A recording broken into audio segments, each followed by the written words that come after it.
the Sangha with great virtues, out of compassion, for the sake of this assembly and all living beings, please turn the wonderful Dharma wheel to teach us how to leave suffering, attain bliss and birth and death, and quickly realize non-birth. Cung thính đại đức tận tình, vì thứ pháp hội cập nhật thiết chúng sanh. Thính chiến diệu pháp luân, giáo đạo ngã môn.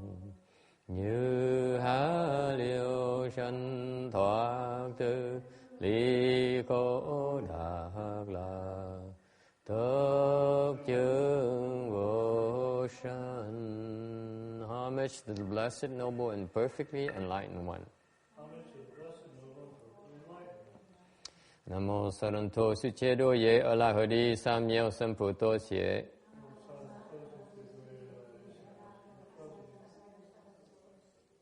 Nam mô Tát Tát Tha Tô Già Đa Gia A La Ha Đế Tam Miệu Tam Bộ Đà Tọa.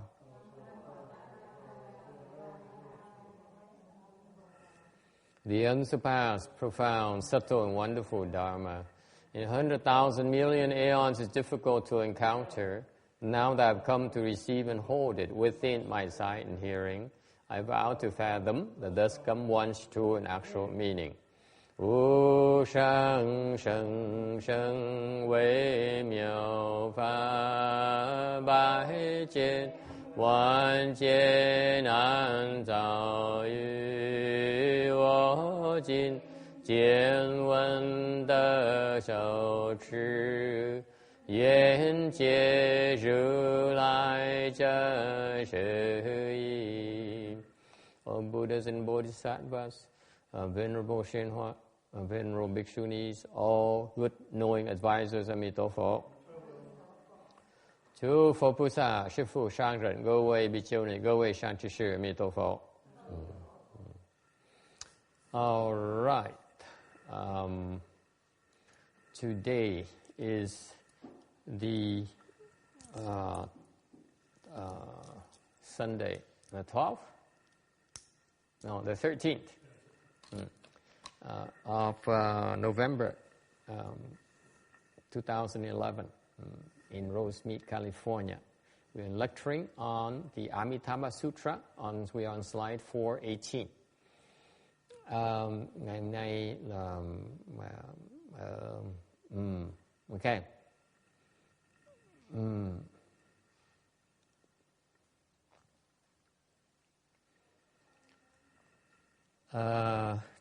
We don't have a lot of slides left. We only 170 slides left.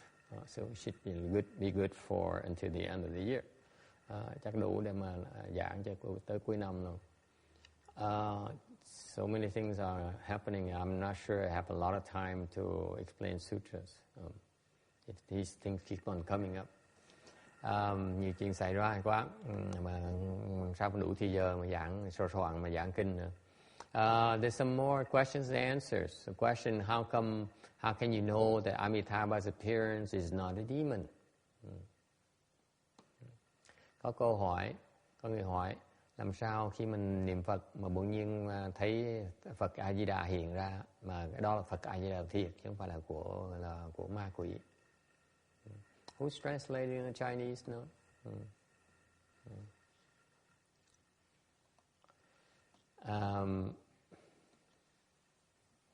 The answer is that if Amitabha recites, and while you're not even reciting the Buddha's name, then definitely the demon.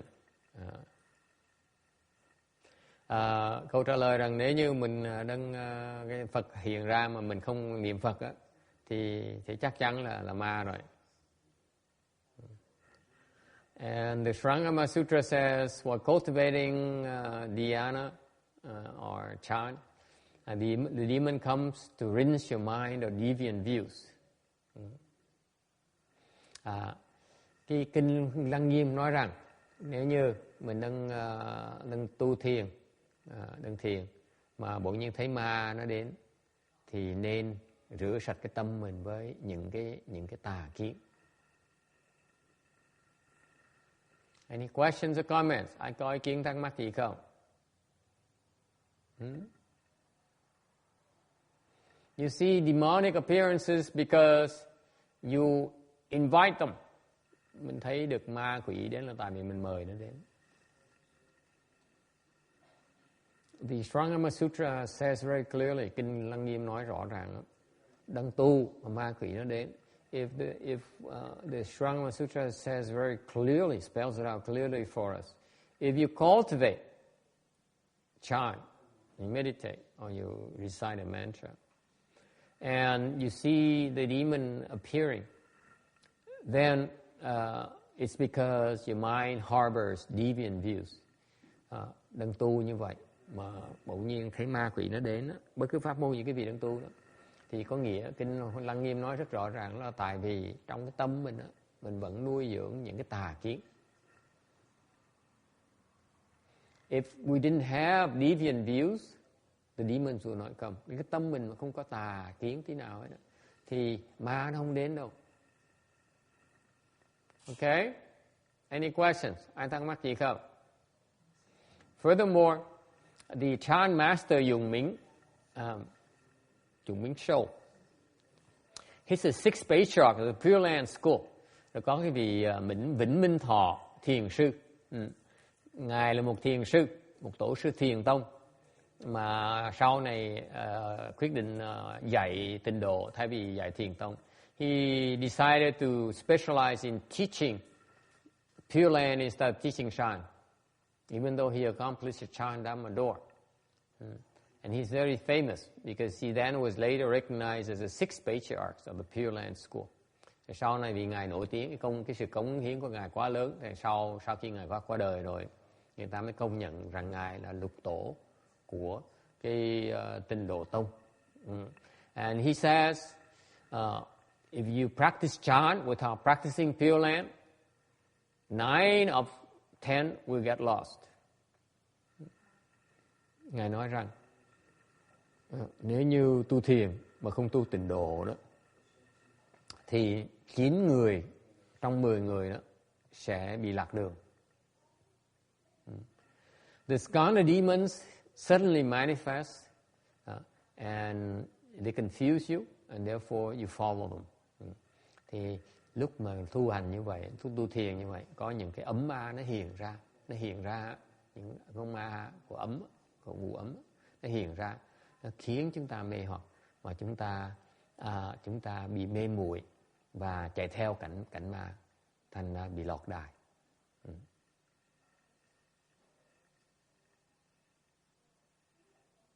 Okay, this is very common for the people who don't make it to fourth stage arhatship yet. Đây là cảnh giới mà những cái người mà chưa đắc đến tứ quả La Hán bị kẹt rất là nặng.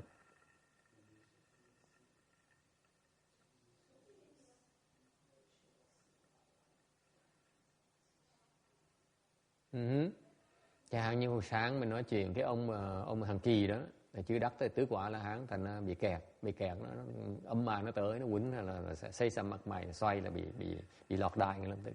So this morning we talked about another monk, Master Shinhua, a famous disciple, and he didn't make it because he didn't make it to fourth stage arhatship. And that's why when the skandha demons manifested, he got distracted, he got confused, he followed them.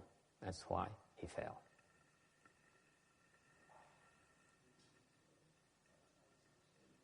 Any questions?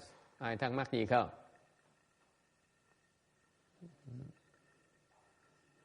That's why the Chan school has a dictum. Bởi vậy Thiền Tông mới có một cái câu nói, the demons come, kill them. If the Buddha comes, shoot them. Bởi vậy Thiền Tông mới có câu nói rằng là ma lại ma trảm, Phật lại Phật trảm. Có nghĩa là thấy ma đang tu mà thấy ma tới, đây thấy ma tới thì bắn nó đi, thấy Phật tới chém Phật đi. And that's why this morning I told you that please, when we circumambulate, when I walk towards you, don't bow to me. You're supposed to ignore me. Even if I'm the demon of the Buddha, you still ignore me. You concentrate in your recitation.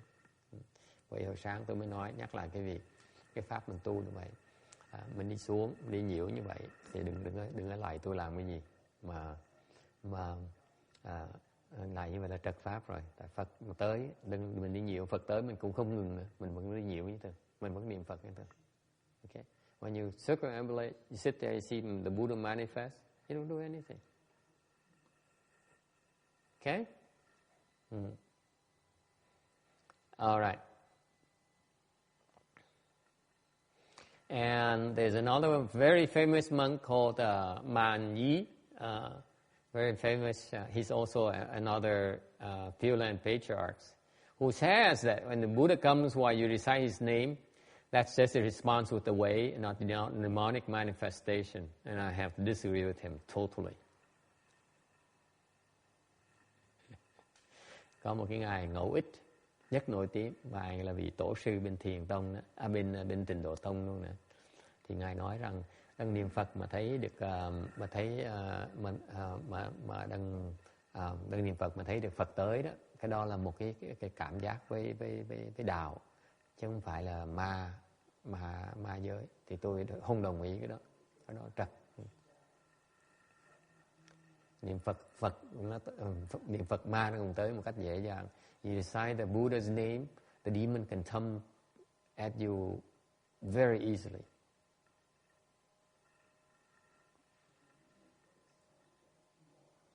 Okay, so don't be so sure. Thành tôi khuyên quý vị đừng phải cẩn thận.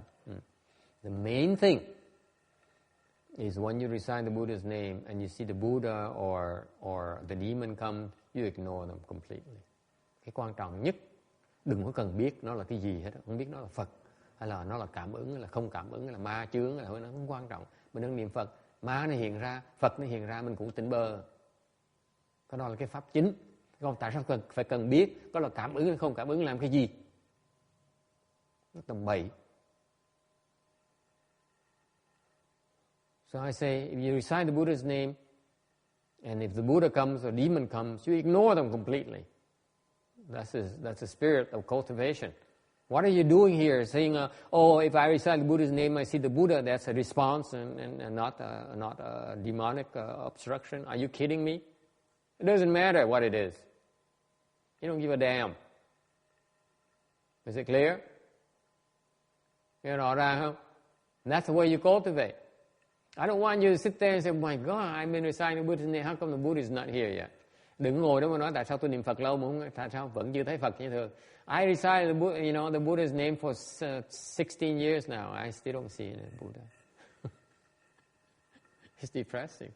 Please don't remind me.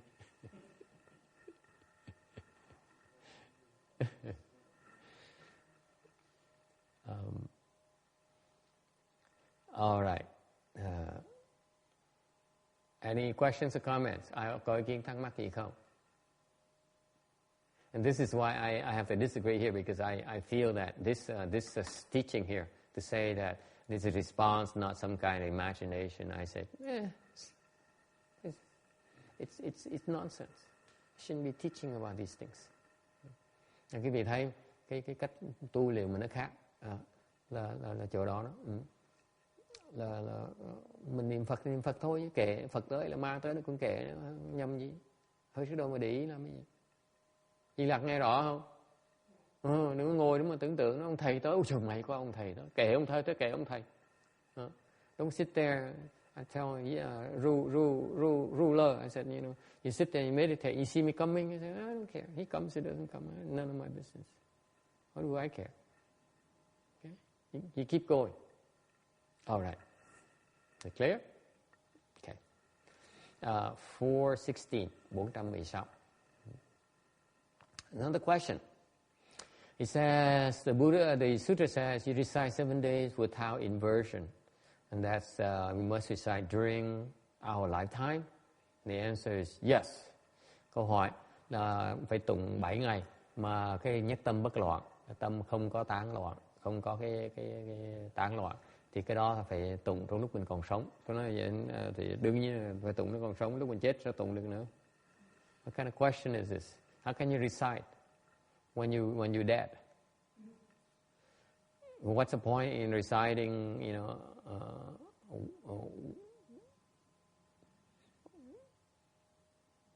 you can't do that. And afterwards, if again, let's say during your life, he has a reason. I'm just making fun of this question.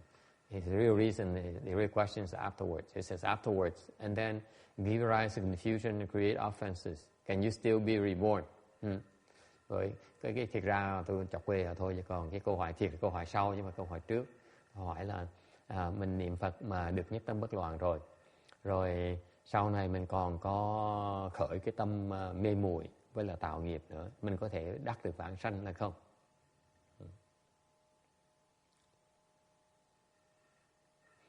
And the answer is that afterwards, usually one does not give rise to confusion in the mind anymore. At least one can learn to perfect the skill to enter the Buddha recitation, and will make one impervious to afflictions, praise or slander, gain or loss, good and evil, the 8 winds, and then you're able to restrain yourself from giving rise to delusions and creating offenses.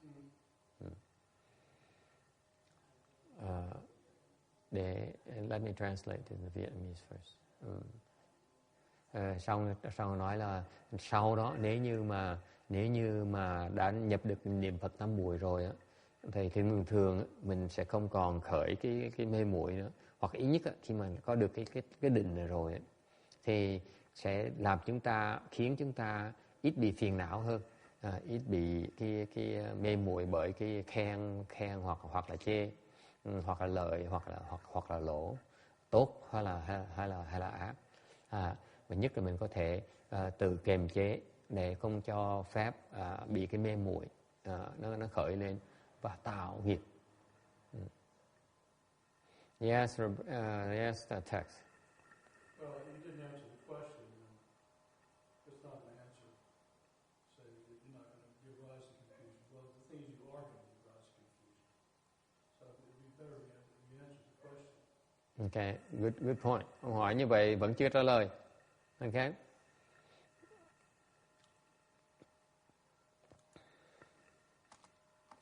The answer is yes. But don't quote me.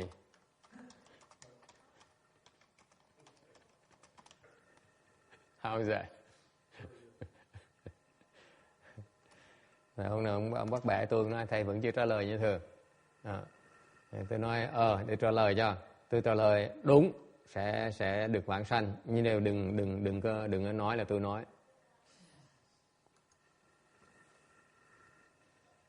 Okay. Any other question? Ai thắc mắc gì khác không? Here's what it means.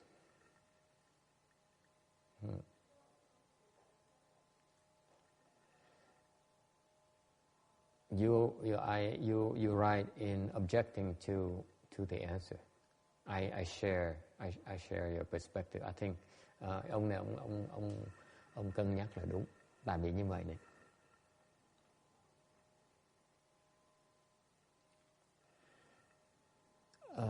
You may be able to recite and attain the Buddha recitation samadhi once. Sự thật là như vậy này, quý vị có thể nhập được cái niệm Phật tam muội một lần. Okay? But you only get it while you are in samadhi. When you exit samadhi, you go back to confusion. Điều sự thật là như vậy này, quý vị có thể nhập được niệm Phật tam muội rồi một lần thôi. Khi quý vị xuất định thì quý vị sẽ mất cái sự sáng suốt. Okay? Thằng nói một lần sau khi mà nhập được cái niệm Phật tam muội rồi mà không bao giờ khởi cái loạn nữa đó. Cái đó cái hoàn toàn nó không có đúng. So to say that after you obtain the Buddha recitation samadhi, you're no longer confused, that is not quite accurate. I have to disagree with that again. I didn't dare put it down because I don't want to disagree with the patriarchs too much, and then people will not believe me anymore. Think I'm confused. Tôi không dám cãi lời tổ sư nhiều quá, tại vì như vậy mình là ai mà dám cãi lời tổ sư? Rồi tôi nói cái việc, tôi chỉ nói cái việc biết cái hiểu biết của tôi thôi. Cái hiểu biết tôi rất là nông cạn, không thể nào bằng tổ sư được. If you ask me, I have to tell you what I think. I don't dare say the patriarchs are wrong. I will tell you only what I think. Tôi chỉ xin đính chính cái việc, tôi chỉ nói cái tôi thấy thôi. Tôi không dám nói tổ sư sai. Okay? I have to be honest with you. I disagree with the patriarchs. Tôi không đồng ý với cái chỗ này. Okay? I feel that even after you enter the Buddha Recitation Samadhi, it's a one-time deal. It's not forever. Thì phải nhớ cái định đó chỉ là một thời trong định thôi. Khi mà quý vị xuất định rồi á, là một con người khác. So to say that you entered once and you never give rise to inversion again, I find it hard to believe. Okay. 你来了，可以。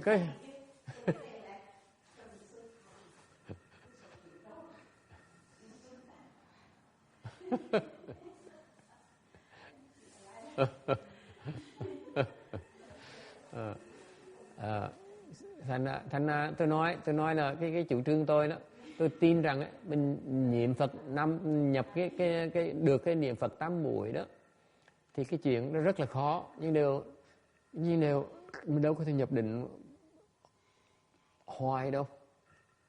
Có lúc nào đó mình sẽ xuất định, lúc mình xuất định thì mình sẽ thiếu sự sáng suốt.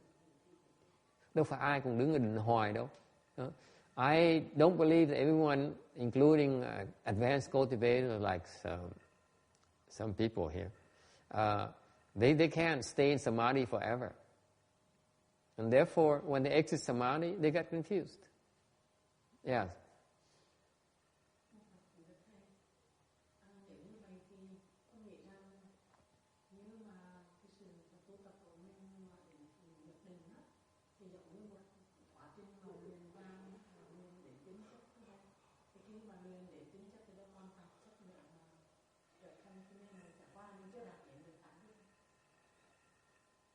Có mấy cảnh giới mình có thể niệm từ tính chất được, ok, nhưng đều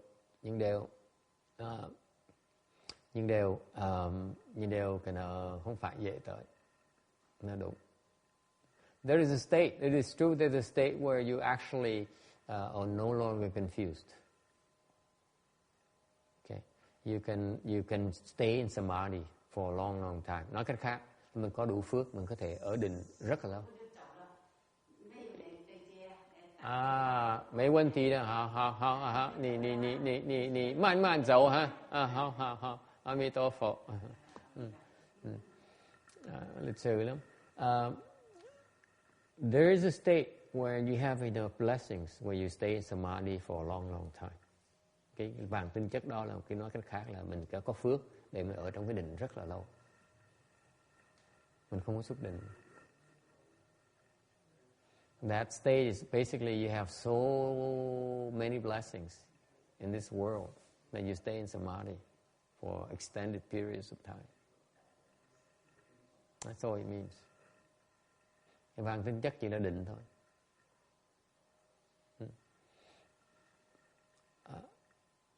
Cái đó không phải là dễ. Phần lớn người ta vẫn bị xuất như thế. Okay. For most people, you have to exit samadhi. All right. And when you get exit samadhi, you are afflicted, you get confused, then you create offenses. Okay. Khi mình xuất định, thì mình sẽ bị mê muội. Thì mình có thể bị mê muội, mà khi bị mê muội mình sẽ tạo nghiệp sẽ có chuyện không tốt. However, but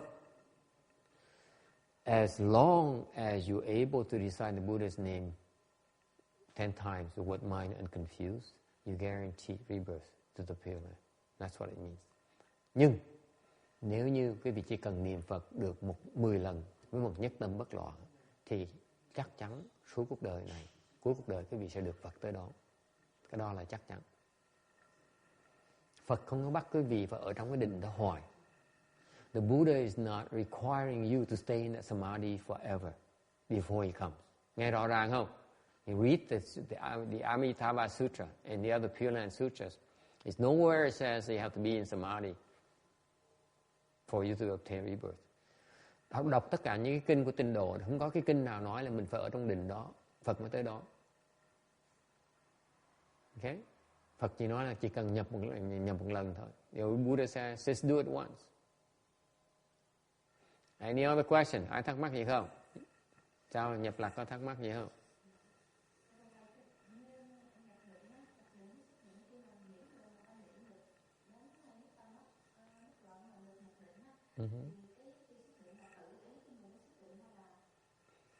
Nó tự nhiên nó xuất định, tại mình hết phước rồi. Thường mấy cái người mới tu được niệm Phật mà nhập được cái định đó, nhập được không bao lâu đâu, nhập cái xong nó biến mất ngay lập tức. Nhập là một cái chuyện mà nó phước, nó cần nhiều phước, dễ sợ lắm. Khi mà nhập được một cái rồi là mấy phước mình nó hết, là mình phải xuất ngay lập tức. Cái khổ là vậy. Rồi mình tu tiếp, rồi sau mình có nhiều phước này, mình ở cái định càng ngày nó càng lâu hơn. So the truth of the matter is that for those people, the question she asked is how does it work? How come you exit this samadhi? I said the truth of the matter is that you require so many blessings to enter the samadhi that the first time, usually if you enter the first time, it doesn't last very long because that's all the blessings you have. Enter it once and you lose it right away because that's all you got. Okay? And eventually, as you continue with the practice, now you have the Kung Fu to enter the Samadhi, then your level has increased, so now you continue to recite, you have even more blessings. And that's why the next time you enter that Samadhi again, it lasts a little bit longer. Then you lose it.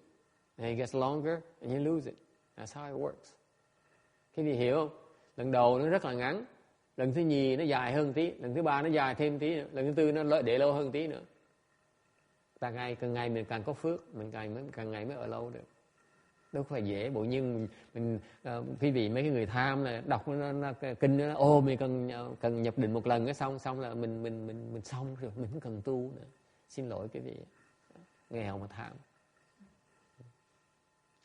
So I'm reminding you that you have to be careful.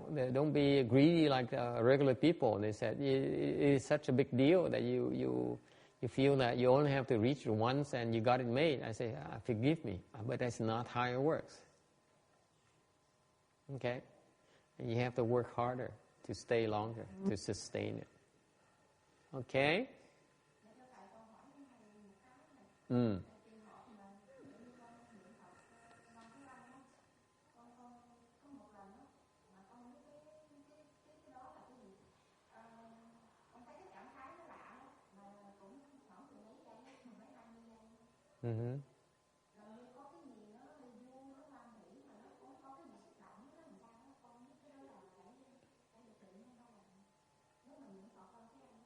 Lúc nào vậy?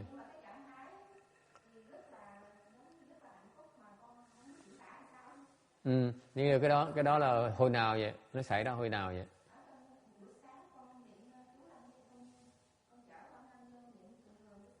Ở đây đó hả? Ở chùa này đó hả? Ôi vậy chuyện tốt lắm.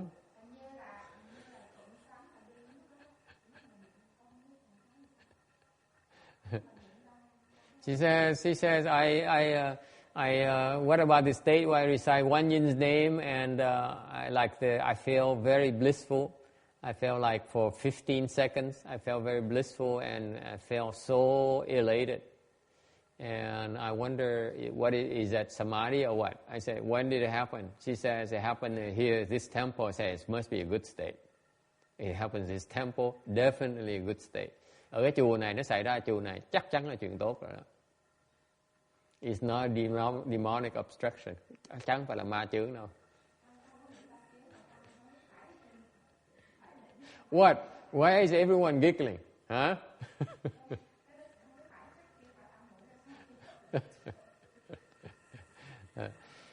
Cái đó là cái cảnh giới hoang lạc là nó cái đó là cái định đó. Cái đó là cái định đó. So she enters samadhi for 15 seconds. That's a long time. Thường cái định mình vô là khoảng chừng giây nó ra, vô ra như vậy thôi. 15 giây là lâu lắm. Rồi bữa nào nó sẽ là dài 15 phút. Then next time might last 15 minutes. And then it might be another 45 minutes. Nhiều khi nó dài cả 45 phút. Tùy. Thằng ngày mình cần tu, đừng có để ý nó, đừng có tham nó. Cái quan trọng nhất kệ nó. Tự động nó xảy ra, đừng thèm tham, kệ nó. So I said, it's samadhi. My answer is yes, it's a samadhi. And it's very remarkable. It's 15 seconds. That's a long time. 15 seconds is a long, long time. And she says, it could be 30 seconds. Yeah, it's even better. That's what happens when you come to the temple. I said, next time it might last 15 minutes or 45 minutes. It gets better. Okay? That's more important. Cái đó nó if you practice, quý vị tu and you enter these states, you enter samadhi, mình tu để mình nhập định. The objective of reciting is to enter samadhi. Mình tu luyện để mình nhập định. It's not to see things, không phải để mà thấy. To enter samadhi means you have the blessings. Cái vị mà khi mình nhập định như vậy là quý vị đang tạo phước. You are creating blessings. Okay? If you recite, you see things, you are using up your blessings. Trong lúc nếu quý vị tu mà thấy đó, là quý vị đang dùng cái phước của mình. It's two entirely different things. This is why when we cultivate, we don't pay attention to all these spiritual things. Tại lúc mình tu, mình không cần để ý mấy cái chuyện mà nó thấy không thấy. What you see, what you don't see, it's not that important. It's garbage. You ignore it completely. Okay? Only stupid people would pay attention to it. Now I tell you. Thành ra, lúc mình tu, cái quan trọng nhất là mình muốn nhập định. Mình muốn lắng hết tất cả, ví dụ như không còn cái gì hết á, cái đó mới là tốt, mình đang tạo phước. Còn mình tu, mình muốn như mình thấy cái này, mình thấy cái nọ, là mình đang bị phá, mình đang bị xài cái phước, tổn phước của mình. Thấy làm cái gì? Thấy không trả lời gì hết á. It doesn't do anything for you to see things. Now, Vicky says, I thought seeing things is a good thing. No, it isn't. You see things, you're using up your blessings. That's why it's better not to see anything. It's better to see only when you're supposed to see, not when you don't want to see, or when you're not supposed to see, then it's no good either. Thành cái mình muốn thấy là khi nào mình cần thấy mình mới thấy thôi. Còn mình không cần thấy, mình không muốn thấy. Mới gọi là có phước thiệt sự. Còn người không có phước, thấy tầm bậy tầm bạ. The people who have the blessings only see when they must, only need to. The people who do not have blessings, they see all kinds of junk. And they get distracted by that. And they say, oh, this is so great.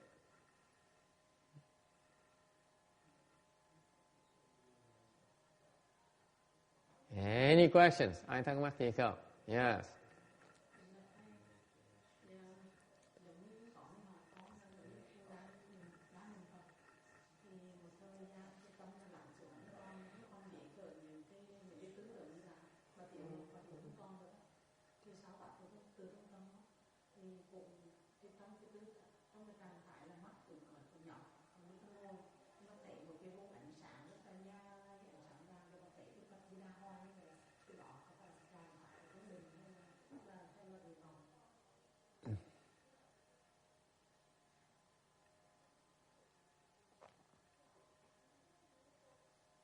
Thằng nó tốt.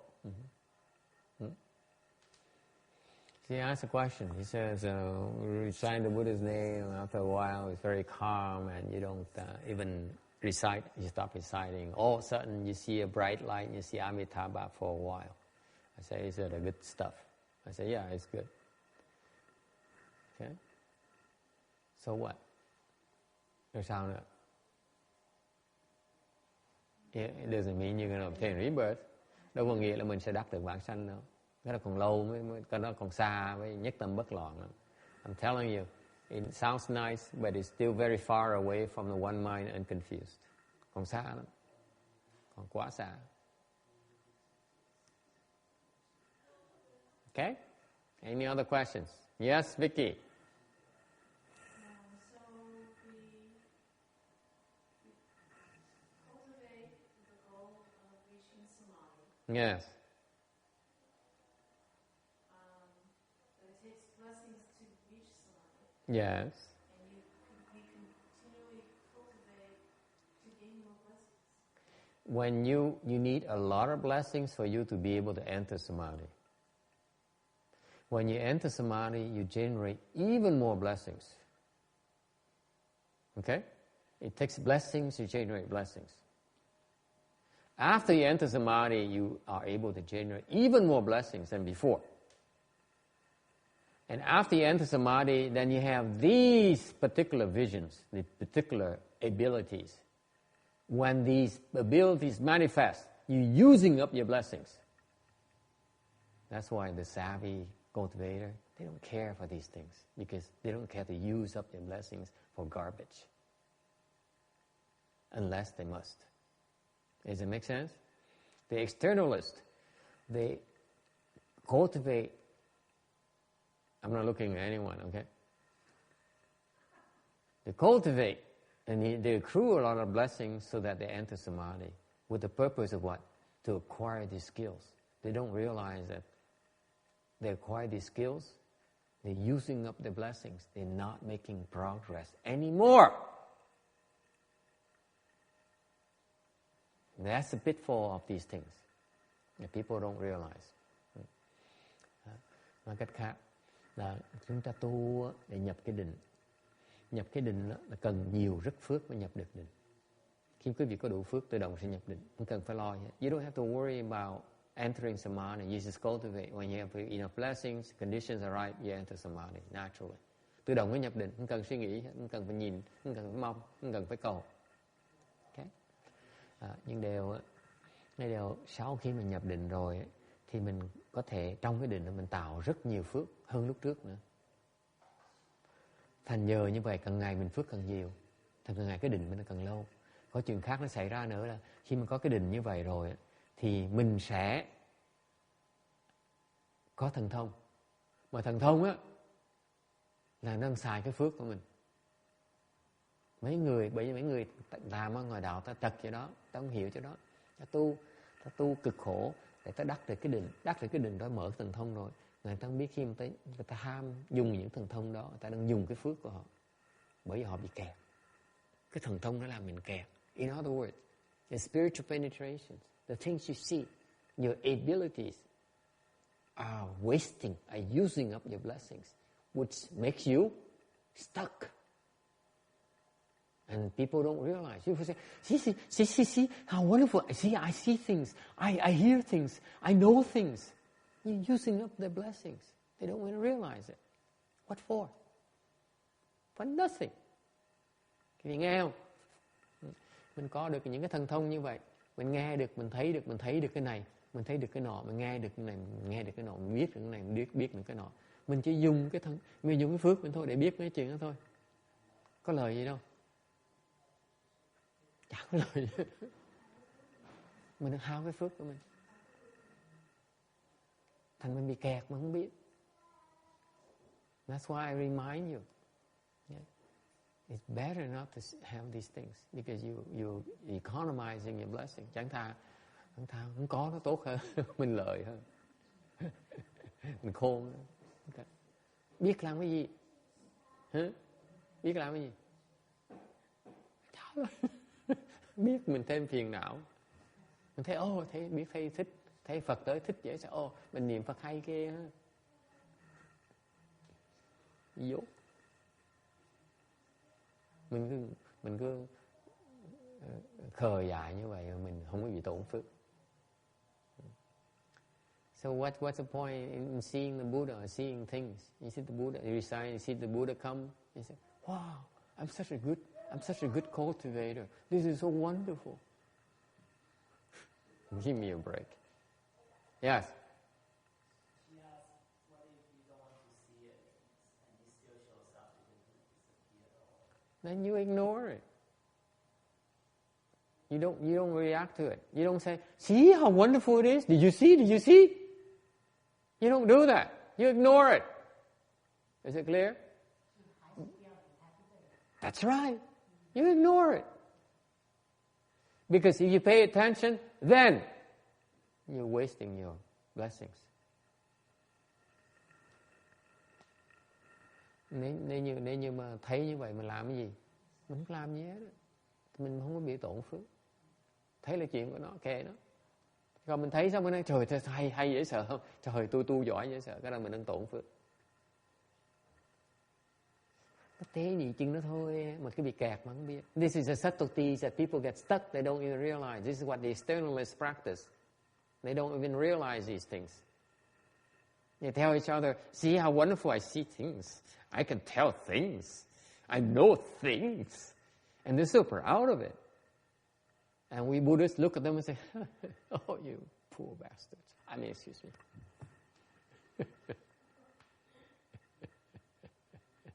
Đấy, người ngoại đạo như vậy. Ta tu với nhau, ta khoe với nhau. Thời, tôi sẽ khôn được này. Tôi thấy được cái này nè. Tôi đi được này. Tôi thấy cái kia. Nó không biết nó đang kể như vậy. Nó đang kể, nó đang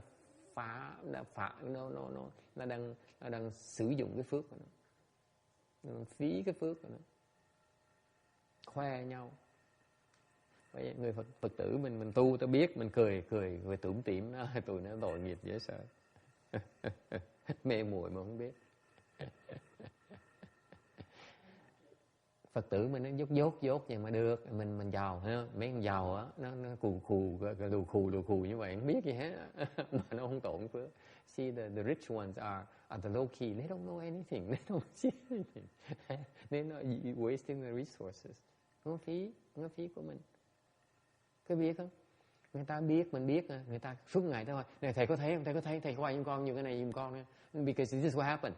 If you tell people I can see things, they come to you and say, Master, please tell me, what do you see? What do you see? Cái ngày nó bắt mình đi coi cine không à? So people come to you and beg you to see things all day. Think about it. Why bother? Thấy làm cái gì? Thấy tới nó cầu mình thấy. Cầu cho mình coi, nó biểu mình thấy gì cho nó biết.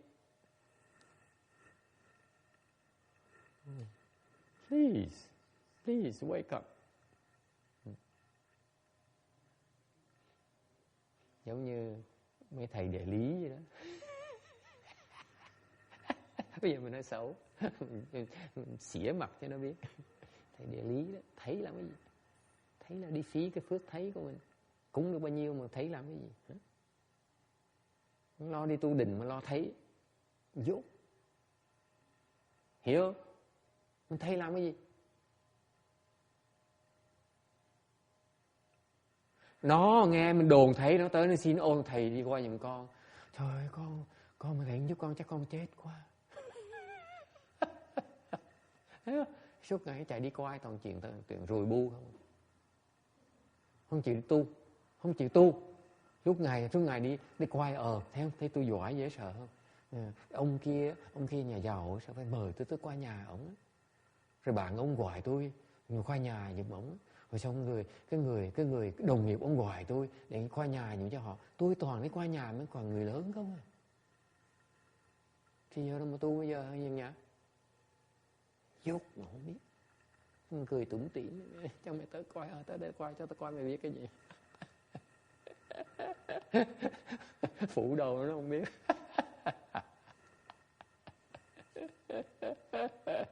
Cái chửi dễ sợ, tỉnh bơ.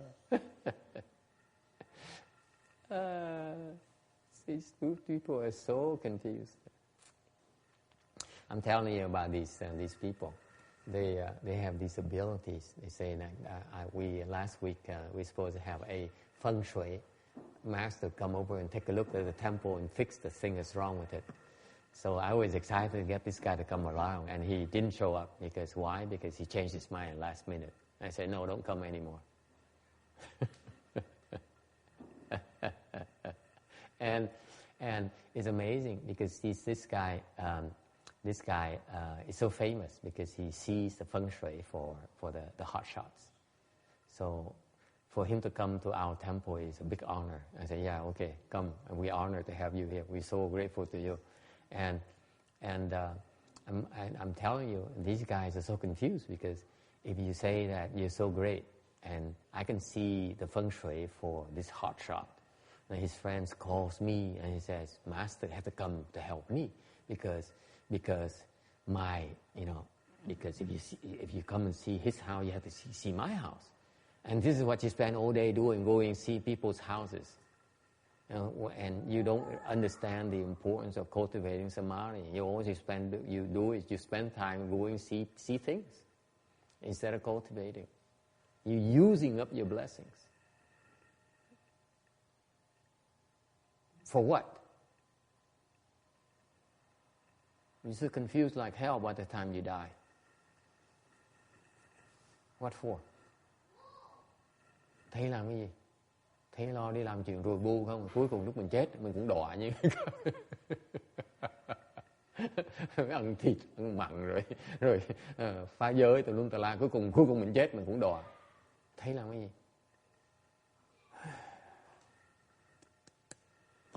It's not good thinking, let me tell you. Any other question? Ai thắc mắc gì không?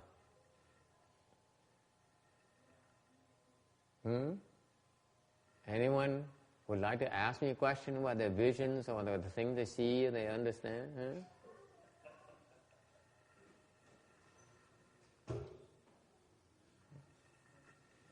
4:17.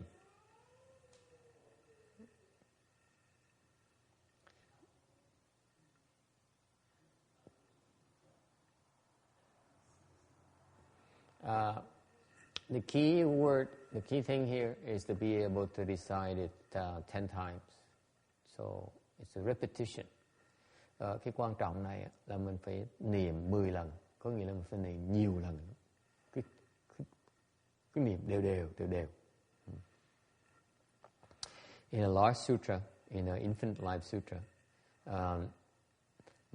they propose a way to practice.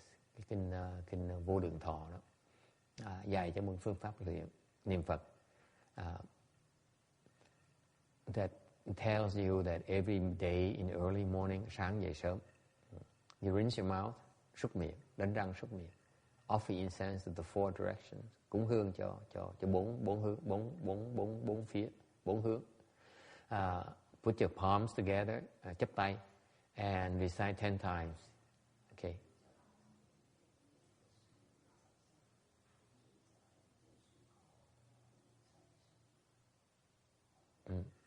Một hơi niệm 10 lần. For each breath, you recite 10 times. Okay? And also, during the day, you should be reciting as well. Rồi, ngày thường, thông thường, mỗi ngày cũng niệm đó.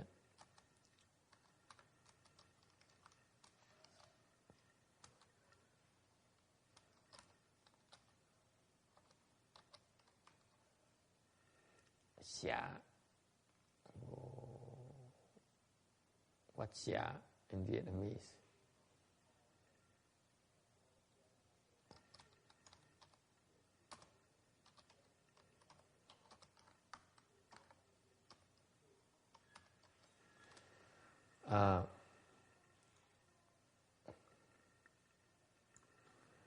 So it says here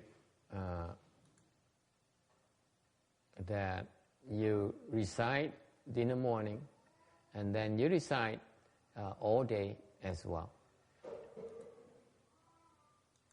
And so you anchor your mind to recitation during the day. If you can recite like this during the morning and evening 10 times, then you will attain rebirth. Thần Kinh nói là nếu quý vị có thể niệm Phật như vậy đó, mà cả ngày như vậy đó, okay? Nhất là nhớ niệm buổi sáng, buổi tối nữa, thì quý vị có thể đắc được vãng sanh. Okay? Any questions? So what does it mean? Cái này nghĩa là sao? What does it mean? It means that you recite the Buddha's name all day long. And the one breath is just an expedient to help you concentrate on the recitation. Thành ra, I don't think he can do that when we go to Bosa, because Hung Liang is going to chew him up.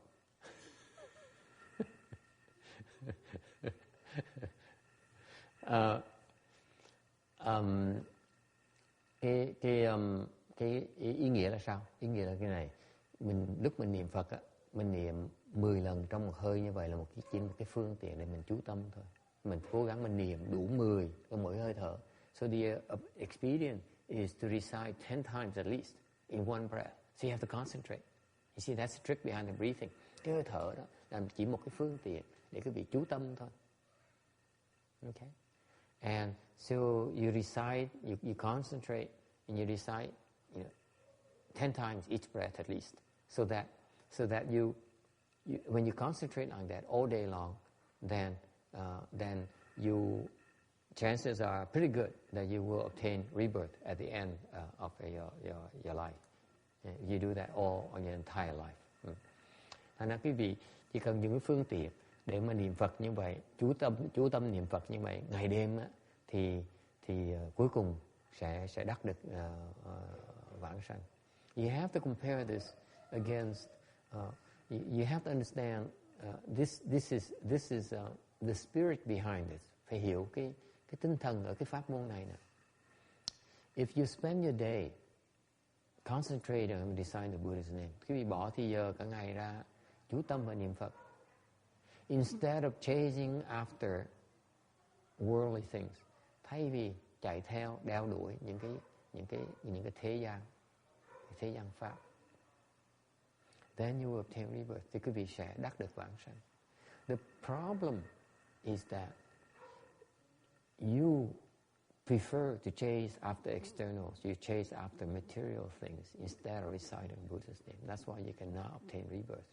Cái vấn đề như vậy nè, lý do là tại vì quý vị thường chạy theo cái ngoại vật, thay vì mà niệm Phật, chú tâm niệm Phật, thành ra quý vị không có đắc được vãng sanh. If you really want to obtain rebirth according to this sutra, this is the meaning of this Dharma door here.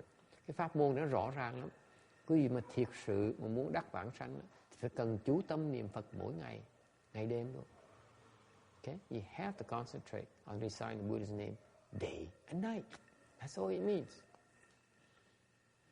That has to be the highest priority thing for you. Đây là cái chuyện quan trọng nhất mình có thể làm được. Because this is the most important thing you can achieve this lifetime. Vì đây là cái chuyện quan trọng nhất, có ý nghĩa nhất mà quý vị có thể làm trong cuộc đời này. Let me ask you this. You can make a lot of money. You can't bring money with you when you die. Quý vị có thể làm rất là nhiều tiền. Khi chết đâu có đem tiền theo được đâu. Okay? You can be very famous. Quý vị có thể thành nổi tiếng đó. People adore you. People respect you right now. Quý vị có thể thành nổi tiếng, người ta kính phục thì dễ sợ. They say, Master, you're so wonderful. In 5 years time, 5 năm nữa, there's another young gun who's even more famous than you. And they will discard you like a rag. 5 năm nữa, có người khác sẽ giỏi hơn quý vị, sẽ giảng kinh hay hơn là thầy giảng, sẽ hát hay hơn bị hát. Ngày hôm nay thì họ sẽ bỏ quý vị, những cái người mà đam mê theo đuổi quý vị bây giờ, họ sẽ bỏ quý vị, họ đi theo cái người mới. Okay? Fame is going to stay with you. Cái danh vọng đó, you know that you cannot be famous forever. Quý vị chắc chắn là không thể nào nổi tiếng cả suốt đời mình được hết. We agree on that? You can try.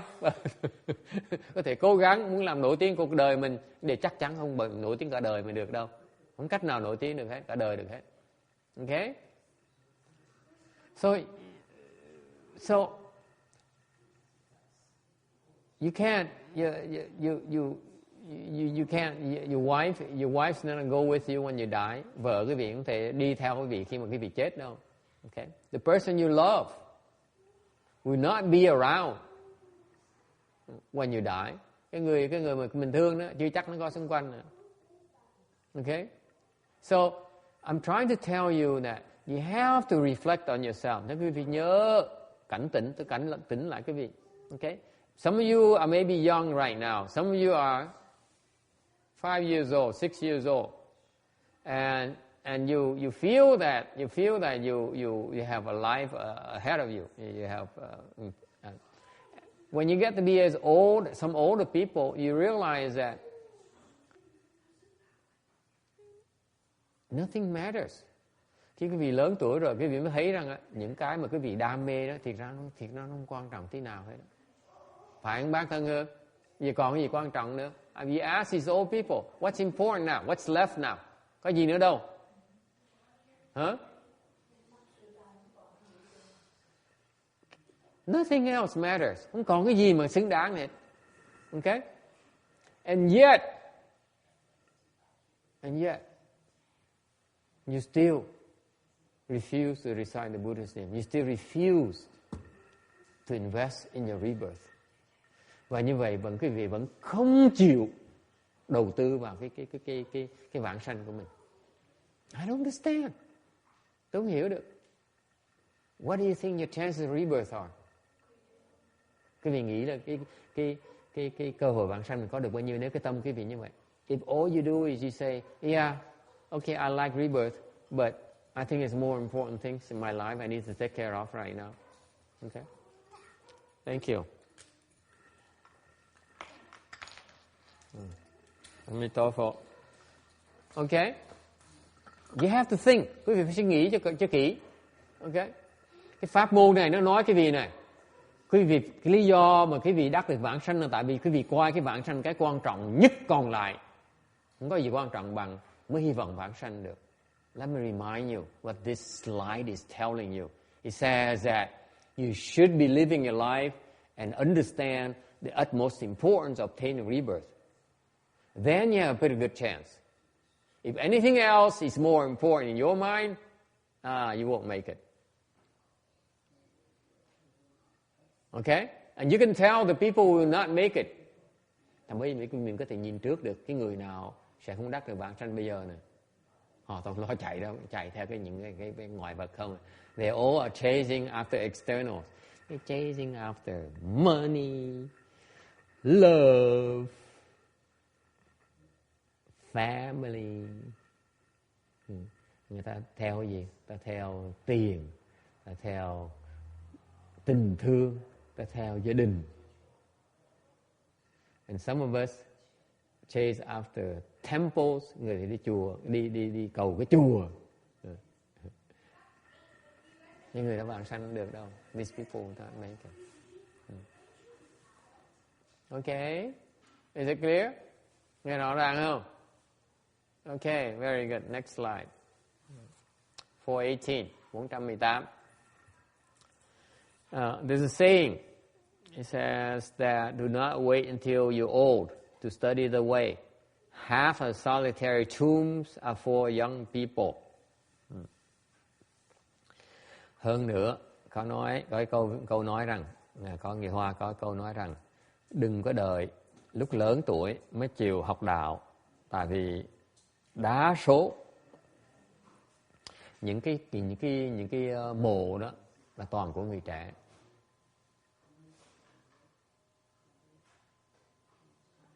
Okay?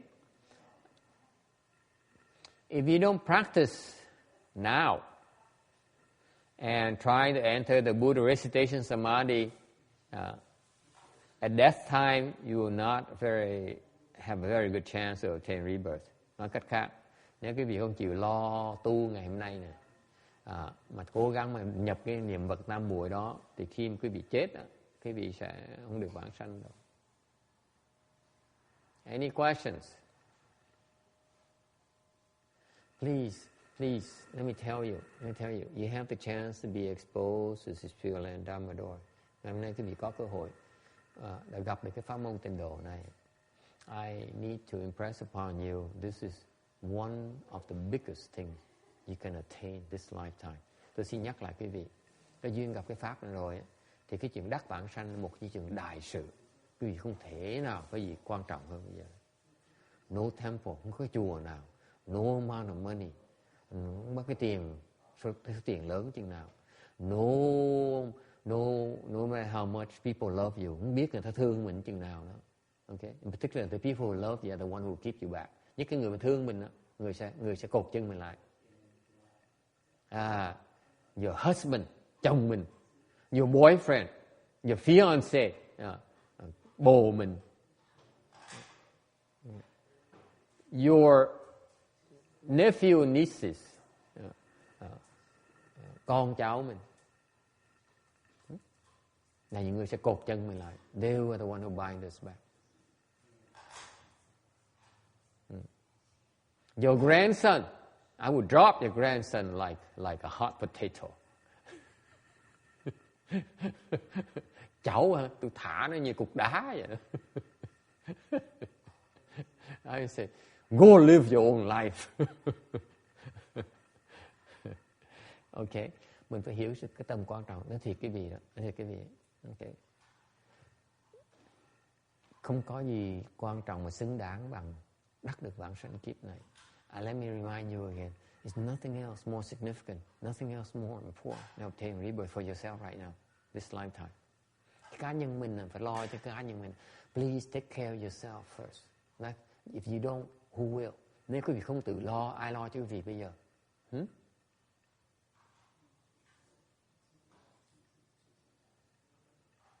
Hiểu nó quan trọng như mình không tự lo thì ai lo cho mình đây? If you really believe it's so important, okay? If you don't take care of it yourself, who will?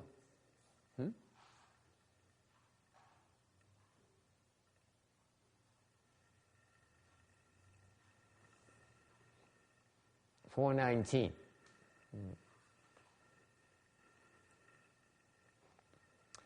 There's a question. The Western Bliss Pureland is a billion worlds away. How can you be reborn there? Có câu hỏi. Tây phương cực lạc nó cách đây cả 1 tỷ cái thế giới nữa. Thì làm sao mà tới đó? Nó xa, sao mình tới được?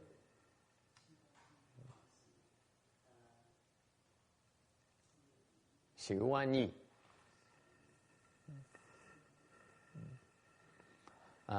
Thành câu trả lời là nó chỉ xa, cũng xa như là một cái niệm thôi. It's only as far as a single thought. And such is the power of the Buddha. Cái Phật lực nó như vậy đó. Okay.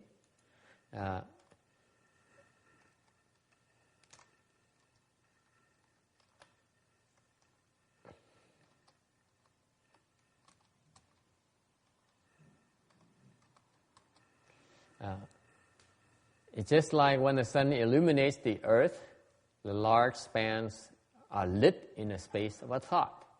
Nói cách khác, ví dụ như là khi mà mặt trời nó ló dạng ra thì cái ánh sáng đó, nó chiếu sáng cái ánh sáng ánh sáng mặt trời nó chiếu sáng, nó soi sáng là những cái khu vực rất là rộng lớn trong một khoảnh khắc thôi. Đó là cái sức lực Phật, cái Phật lực nó mạnh như vậy. This is the Buddha's power. In other words, what does it mean? Có nghĩa là sao? Routine. 怎么样？这个意思是什么？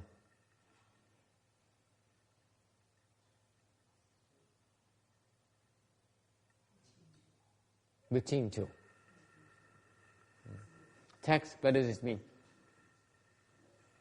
It means you're actually connected to it already, and then you can just, if you are connected to it, you can just go there. It's just you're there already. It's right there. Nghĩa là sao? Ok.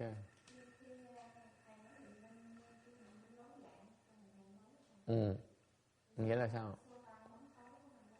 Nghĩa là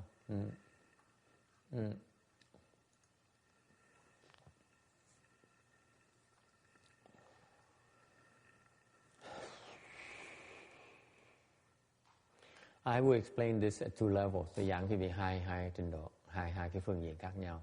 Number one, let me remind you. Okay, this is what makes Amitabha Buddha so important in our practice. Cái này phương diện thứ nhất là cho quý vị thấy cái tầm quan trọng lớn lao của ngài A Di Đà là Phật. Mình phải niệm hồng danh của ngài. You have to recite his name because he says that even though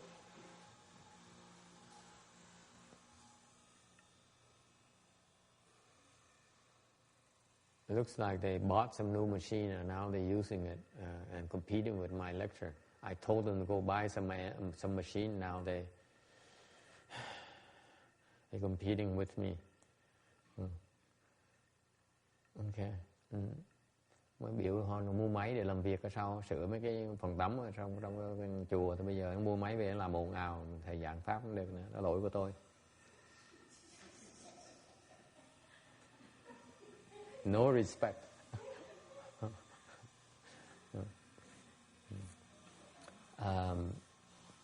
It may be 10 billion worlds away. Mặc dù nó cách cái Tây phương cực lạc, nó cách cái cõi Ta Bà chúng ta 1 tỷ cái thế giới, nó xa như vậy đó. Okay. Bởi vậy mình phải cần nhờ cái Phật lực mới tới được. This is why you need Amitabha Buddha's power for you to make it. Is it clear? Tại vì nếu không có Phật A Di Đà trợ lực chúng ta tới không được. Không cách nào chúng ta tới nổi hết. Please be aware of that. Please understand it clearly. Without Amitabha's power, we cannot make it this world.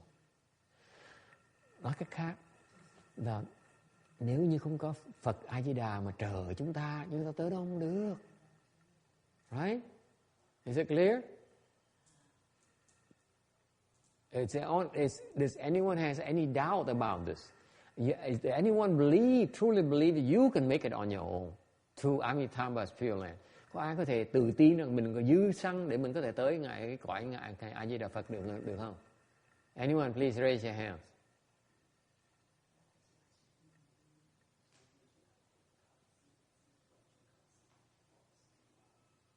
可以吗？可以靠你自己的能力到那边吗？ You cannot. You need Amitabha Buddha's power to make it. Okay? All right. And that's the catch. Đó là cái khó khăn của cái pháp đó. Là mình biết mình cần ngài A Di Đà Phật giúp mình. So the important thing is how to make sure that he knows that we want him to help us. That's the trick. Cái khó khăn đó là mình phải nói cho Phật A Di Đà biết mình muốn tới đó, Phật mới tới đó mới được nhé. Mình nói sao Phật biết tới đó mới. If you don't tell, you don't inform Amitabha Buddha, how does he know you want to get there? Does he sit like some of us who have nothing to do, but sits there and false think about, oh, I like this girl, I like that boy, and guess what you and that's how you spend your life doing, watching other people. No, that's not what Buddhas do. Phật đâu phải có rảnh rỗi như cái vị ngồi đó mà người vọng tưởng nghĩ đến người này hay nghĩ người nọ, coi người này coi người nọ. Quý vị phải nhắc Phật biết. You have to remind him that you want to get there. If he doesn't know about you wanting to get there, what are your chances? Nếu Đức Phật mà không biết quý vị muốn tới đó, thì quý vị nghĩ quý vị có hy vọng tới đó được không? Not very good, are you? Không cách nào tới đó được. Ý nghĩa của cái pháp môn này dễ sợ như vậy. Phật phải biết mình mới tới được. So the key here is the Buddha has to know that you want to get there. Agree? Vì đồng ý nó giảng gì như vậy? Đức Phật phải biết mình muốn tới, Ngài mới giúp mình được. Còn nếu Đức Phật không biết thì mình cũng chịu thôi. This is a difficulty. He has to know. If he doesn't know, he can't help us.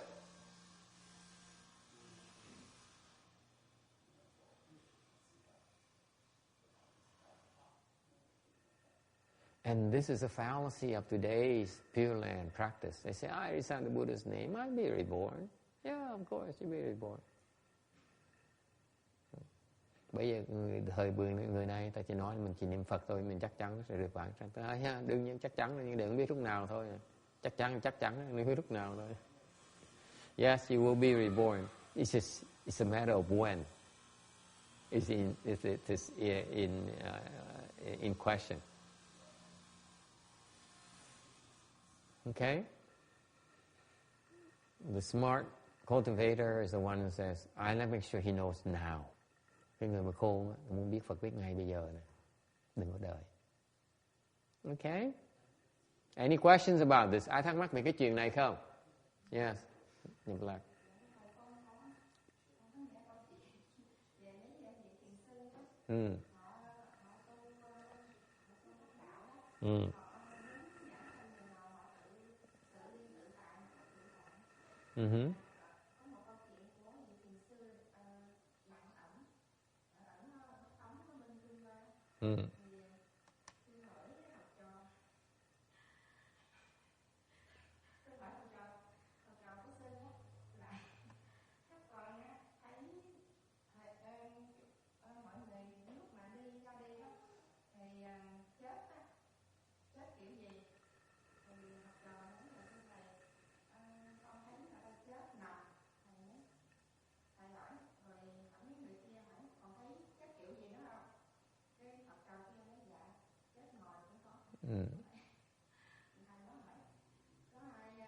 Chép là đúng.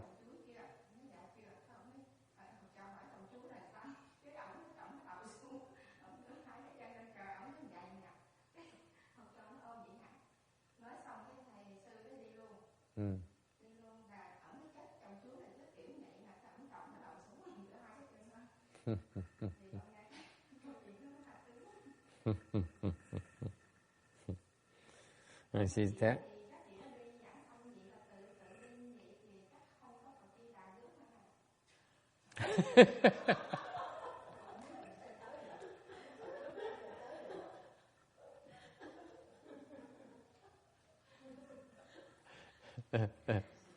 He tells a Chan master. He asked his pupils. He says, "You see people dying. How do they die?" They said the majority of them die lying down. He said, "Okay, what else?" Some of them die while sitting. I say, "What else?" That's it. He said, "Have you seen anyone dying while they're planting a banana tree?" His disciple says, "What's planting a banana tree?" He says, "Like this." So he stuck his head on the ground and flipped his legs up in the air and said, "This is a banana tree." And then he passed away.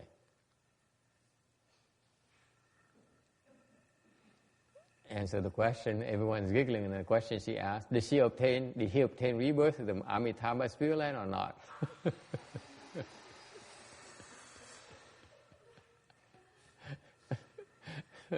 What do you think? You think he obtained rebirth or not? Huh? Huh? Of course. Ông Texas nói là đương nhiên là được rồi.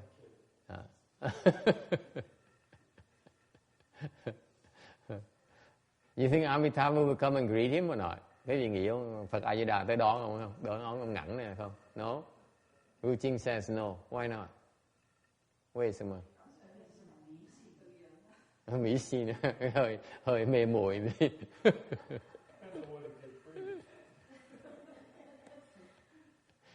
You think Amitabha cares how he dies, or that he's planting a banana tree or like cái gì nghĩ Phật A Di Đà có màng cái chuyện ông này ông trồng chuối, ông nằm ông chết, có trồng chứ không? Đối với Phật A Di Đà, what do you think he doesn't matter to him, to the Buddha? Phật đâu care đó, Phật không cần biết. But if I were Amitabha Buddha, I would not come and greet him. You ask me. Như là tôi mà Phật A Di Đà, tôi không tới đón ổng đâu. I don't want to give Pureland a bad name. Tôi không muốn cái tình độ tông nó mang tiếng. Mấy người điên cũng được nữa. We don't accept everyone, you know. Crazy people who sit, you know, die with planting a banana tree. That's not good. That's good image. chết mà trồng chuối mà được vãng sanh mà sao người ta coi trọng cái pháp mình được? I wouldn't do it.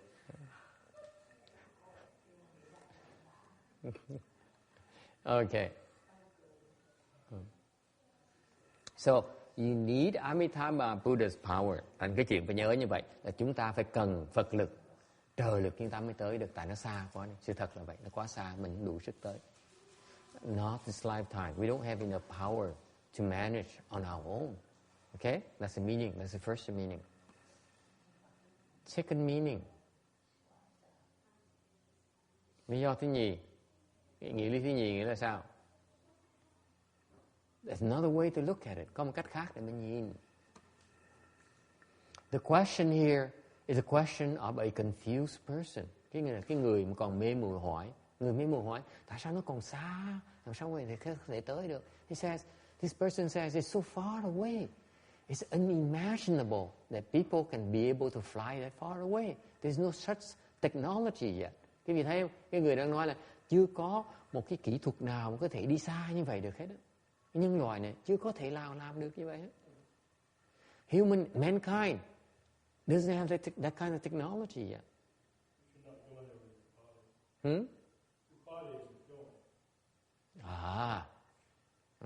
Rồi, cái thân mình đâu có đi đâu. So what's going? Cái thức mình nó đi, chứ không phải cái thân mình nó đi.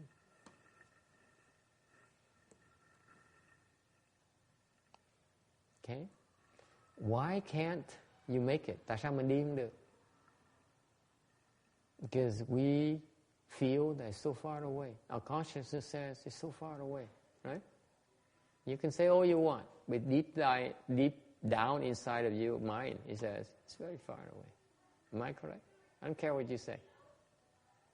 You can say all you want, but deep down it says it's very far away. Your consciousness, you believe it's so far away. That's why it's so difficult. Sự thật như vậy này. It is very far away. 10 billion worlds is very far. Are you kidding me? You mean it's not far? That's a lot of bunk. How can you tell your mind is there? You think your mind is at the edge of the universe? Can you tell me that? No, you can't. You can't even imagine what it's like at the edge of this universe, the Milky Way. Don't tell me it's there. Your old theory. I don't buy that. That's Caucasian theory. Shame. Cái ông đang nói cái tâm mình nó tới đó được. Tôi nói như chuyện tâm bậy. Ngay cái ngân hà này mình nghĩ cái tâm mình tới cái biên cương ngân hà, mình không biết nó là gì nữa. Đừng nói chuyện mà nói cái thế giới khác nữa. Nói chuyện tưởng tượng không. Too much imagination, too much theory. Read too many Buddhist books. Stop it. Bớt đọc tí đi.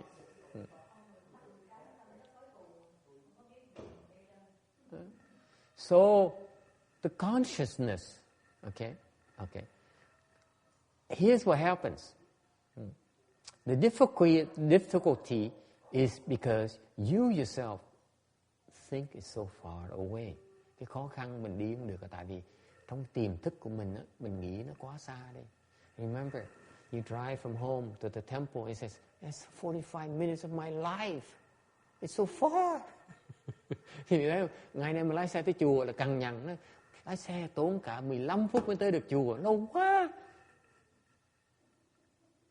Xa quá đi. Now we go to Bosa. Okay? We have to drive to Bosa. That's another 15 minutes. So it's going to be an hour instead of 45 minutes. Bây giờ mình lái xe mà xa hơn một tí mình càng cằn nhằn thêm nữa. Okay? You are telling yourself it's so far away. Okay? Mình tự thuyết phục mình nó xa quá. Because of our discriminating mind. Tại vì cái tâm phân biệt của chúng ta vẫn còn phân biệt xa và gần. We still discriminating far versus near. Is it clear? Nghe rõ ràng không? If you're able to manage to enter a state where you no longer see it's far or near. Nếu quý vị có tưởng tượng, mình không thấy được xa, không thấy được gần nữa. Guess what happened? Chuyện gì xảy ra?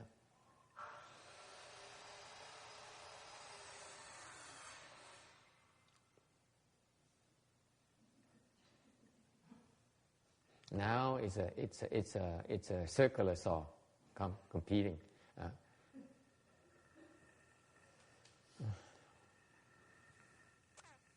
Let me wrap it up before I lose my clarity of mind.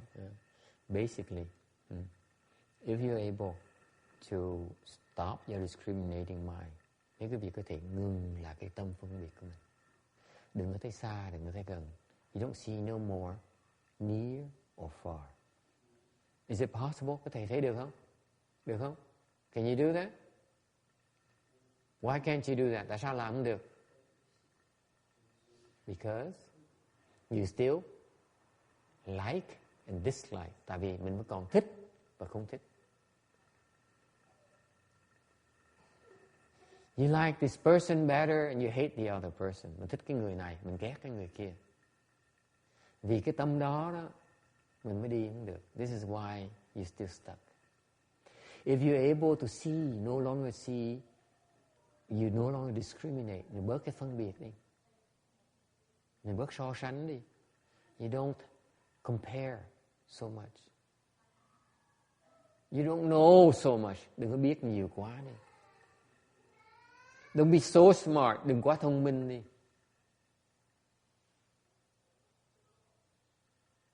When you no longer discriminate, quý vị không còn phân biệt nữa, then you're able to obtain rebirth on your own.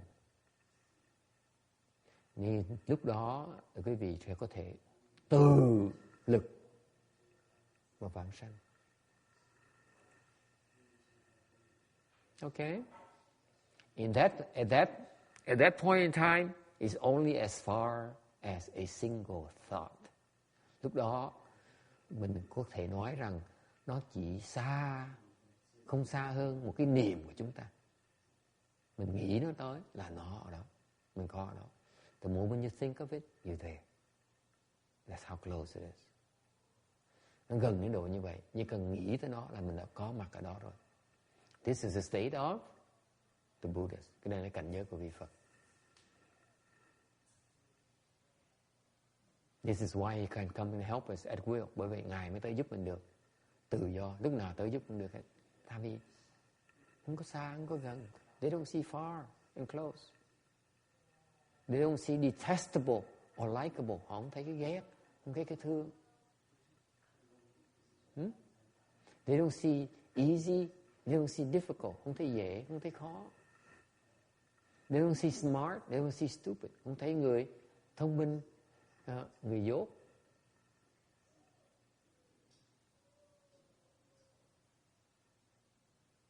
They don't see lovable or despicable. Họ không thấy cái người dễ thương hoặc người dễ ghét. Okay? Then you can be in control of your own rebirth. Lúc đó mình có thể tự chủ được cái sự vãng sanh của mình. If you're not like that, you need to depend on the Buddha's power to get there. Nếu quý vị mà không có được cái cảnh giới mà không phân biệt nữa, thì quý vị phải cần dựa vào Phật lực để mà đắc vãng sanh. Is that clear? Nghe rõ ràng không? We have a chance to elaborate on these things because people talk about it and they don't seem to understand be able to discern the subtleties of these concepts. Có thời giờ mà nói ra, bỏ thì nói ra để cho người khác nghe, ta hiểu rằng cái sự uẩn khuất của những cái pháp tịnh độ này nó không có dễ như quý vị tưởng đâu. Okay, it's not as misleading as it is the case right now. Okay. 420. Why are there three requisites for the Pureland Dharma door of faith, vows and practice? Tại sao cái pháp môn tịnh độ đó nó đòi hỏi chúng ta phải cần có 3 cái tư lương, 3 cái thành phần khác nhau mới thành công được, để mới đắc được vãng sanh. Thứ nhất là có tín, lòng tín. Cái gì phải có cái nguyện, lập nguyện mà phải vãng sanh. Và thứ ba là phải niệm Phật. Okay? Why? Tại sao như vậy? It says here, because if you only have faith and not the other two, then it's not true faith. Tại vì nếu như quý vị chỉ có lòng tin thôi mà không có nguyện và không có hạnh đó, thì cái lòng tin nó không có chân thật. In other words, if you really believe it's so beneficial to you, how come you're not doing anything? How come you're not doing the remaining two to make sure you take advantage of it?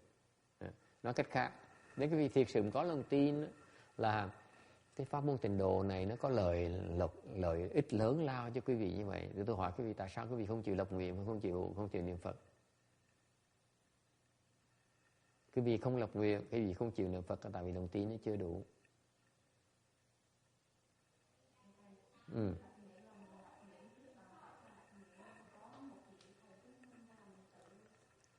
So, the question is, so when you make a vow, is that you make a vow in front of a master, or you make a vow in front of an altar, or what?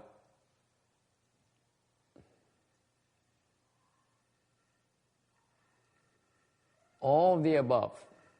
Lập nguyện cách nào cũng được hết. Okay.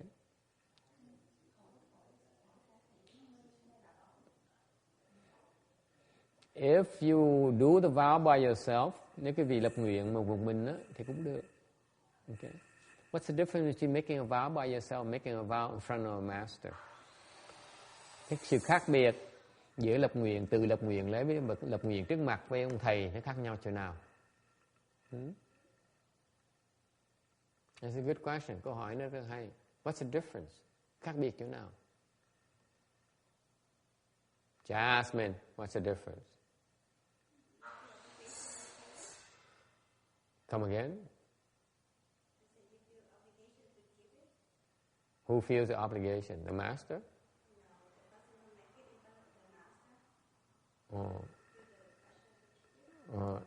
Cô đừng có nói là cái người mà lập nguyện trước mặt người thầy á, bỗng nhiên bị áp lực, mình phải cần giữ cái lời nguyện của mình.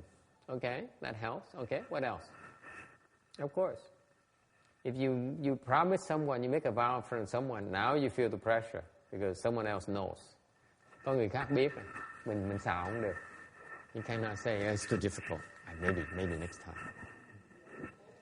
Mình cố gắng tu hơn. Đó đúng. And it's true. Rất đúng. Đúng rồi. Người ta biết, mình có làm giống như. Okay, what else?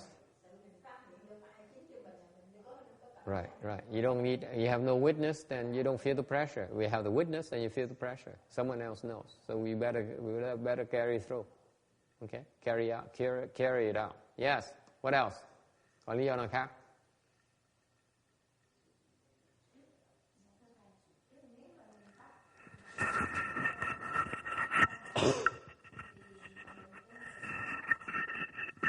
So if I make a vow in front of the triple jewel, then I have faith in triple jewel. Yeah, okay, that's it. Okay. Tin tưởng làm cái gì? Why bother believing in triple jewel?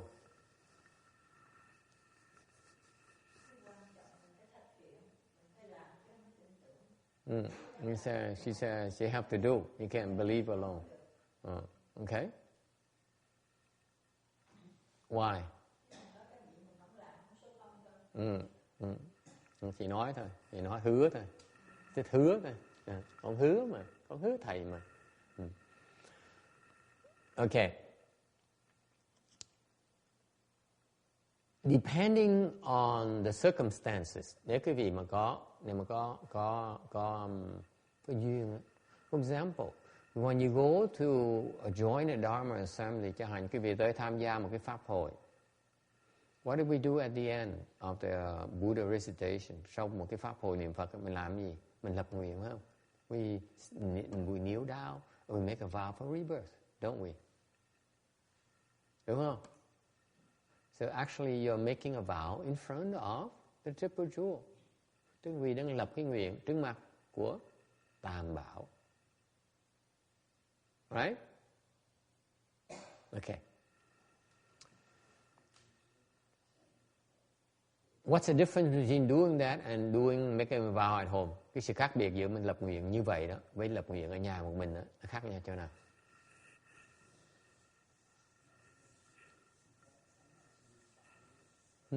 What's the difference? Yes.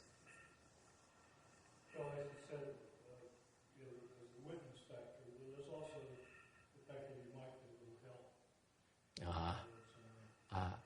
Mình lập nguyện chung như vậy á, ngoài ra cái sự có người chứng, có nhân chứng nữa, có chuyện khác nữa, cái việc không để ý là người khác cũng lập nguyện như mình, tức mình có thể dựa cái sức lập nguyện của người khác. Hẳn như quý vị đang lập nguyện, có vị Bồ Tát ngồi quỳ bên cạnh quý vị lập nguyện cùng một cái nguyện như vậy, của chung như vậy, thì quý vị nghĩ cái giá trị cái nguyện mình nó mạnh hơn thường hay là tự làm đấy.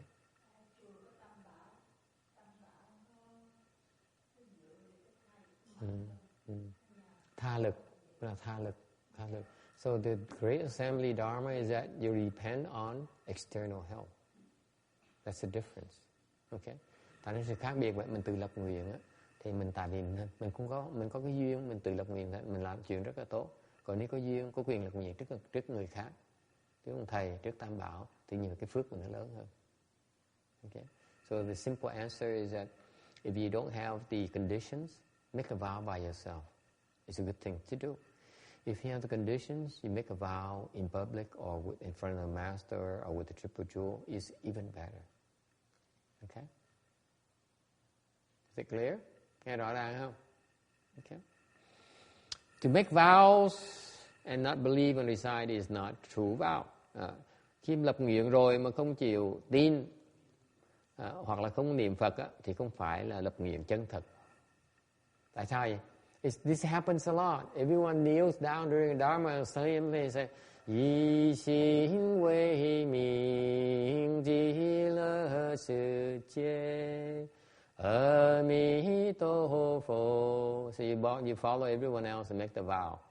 Chẳng như lúc quý vị tham gia cái Phật thất đó, xong rồi sau một ngày đó tu đó, là cái vị quỳ xuống lập cái nguyện theo cái lời tín cái Tịnh Độ Văn đó, mà nói là nhất tân quy mạng, cực lạc thế giới, A Di Đà Phật.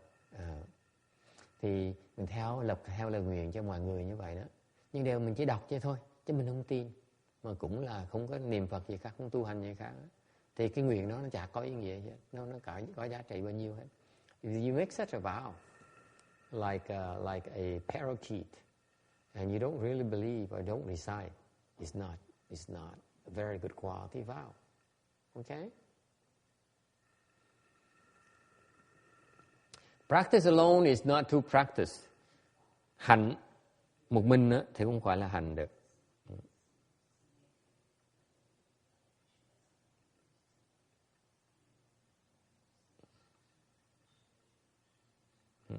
What does it mean?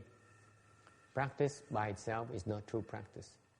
Hành mà không phải, thì một mình thôi không phải là hành. Nghĩa là sao?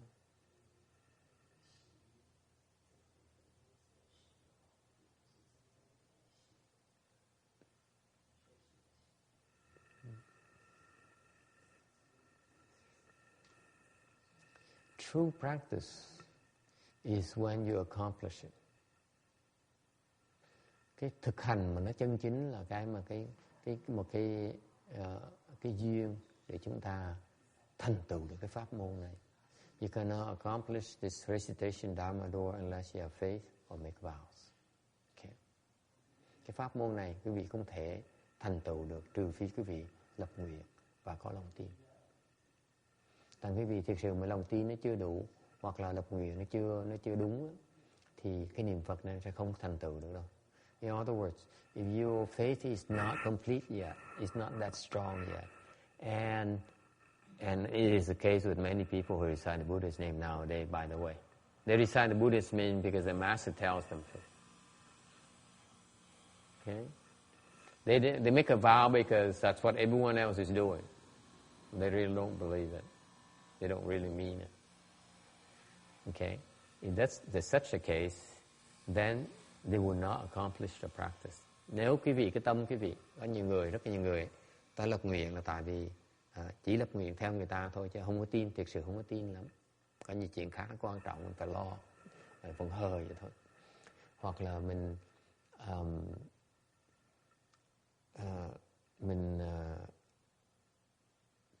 cái lòng tin nó không có đầy đủ, cái nguyện nó không có thâm sâu.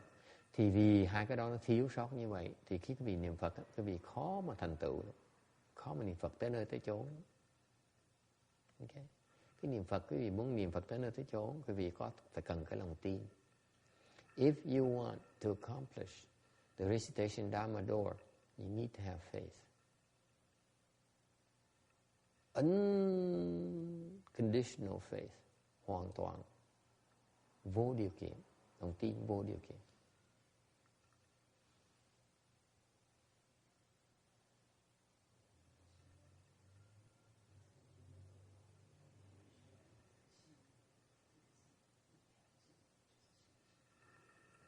Okay, so in summary, this is like the faith, the vow, and the practice are like the three legs of a censer. This is what the Chinese like to say.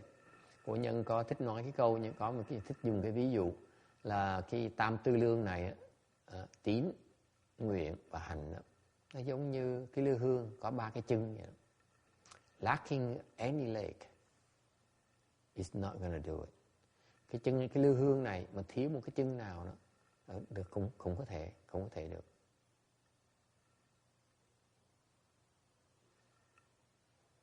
Okay? That's why they're three. They must be together. Therefore, they're just one.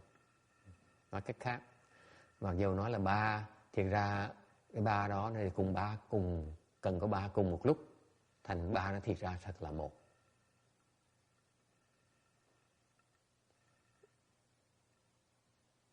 Okay? Any questions? Ai thắc mắc gì không? Okay. 421, moving along.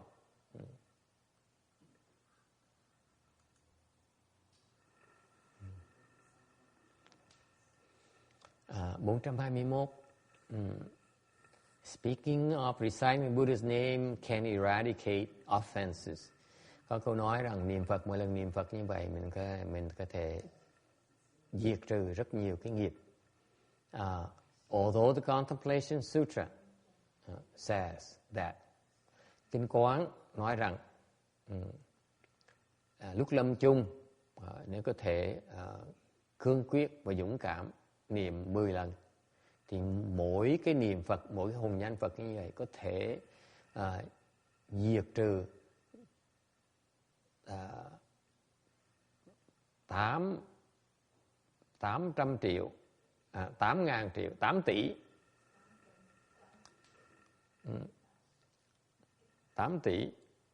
tỷ kiếp của nghiệp của 8 tỷ kiếp.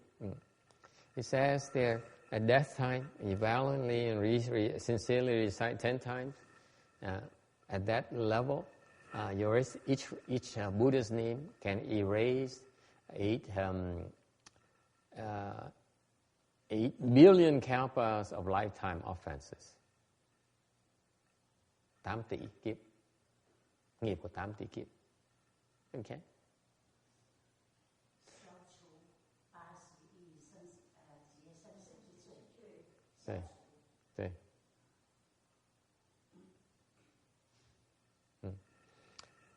And this refers to the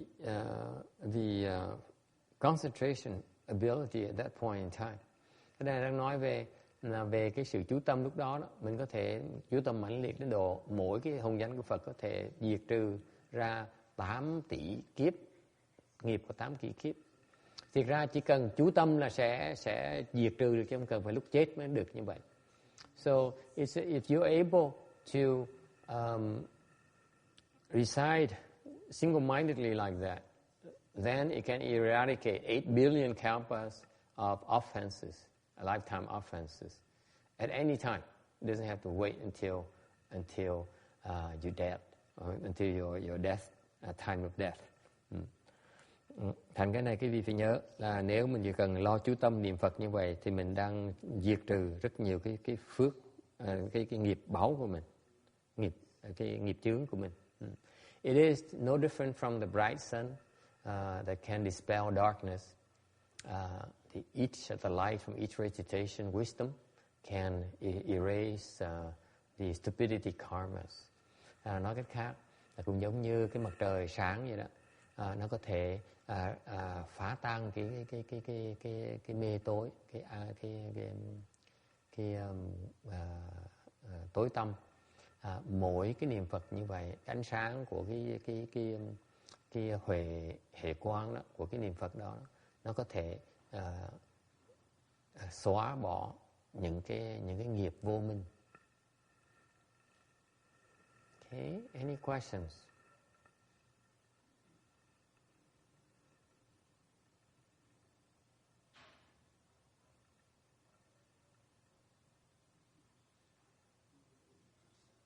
The bottom line is that every time you recite the Buddha's name, nói cách khác, mỗi lần quý vị niệm Phật, you eradicate offense, karmic offenses. Mỗi lần niệm Phật như vậy, quý vị đang xóa những cái nghiệp chướng. Okay? How many depends on your level. Xóa được bao nhiêu tùy cái trình độ của công phu của quý vị. The higher level công phu, the more offenses are eradicated. Công phu càng ngày càng cao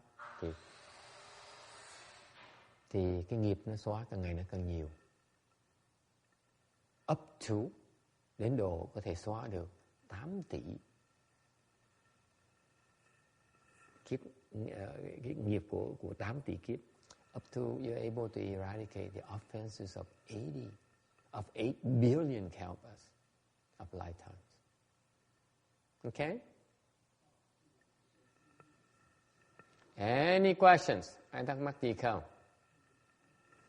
Okay, 422, moving along.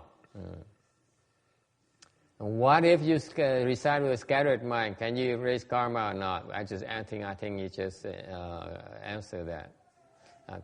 Câu hỏi là nếu như tụng niệm Phật với một cái tâm tán loạn thì có thể diệt nghiệp hay không?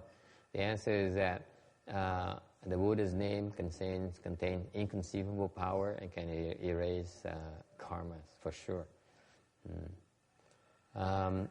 Thì câu trả lời là cái hồng danh của Phật á, nó có một cái lực bất khả tư nghị và có thể chắc chắn có thể tiêu trừ được những cái nghiệp.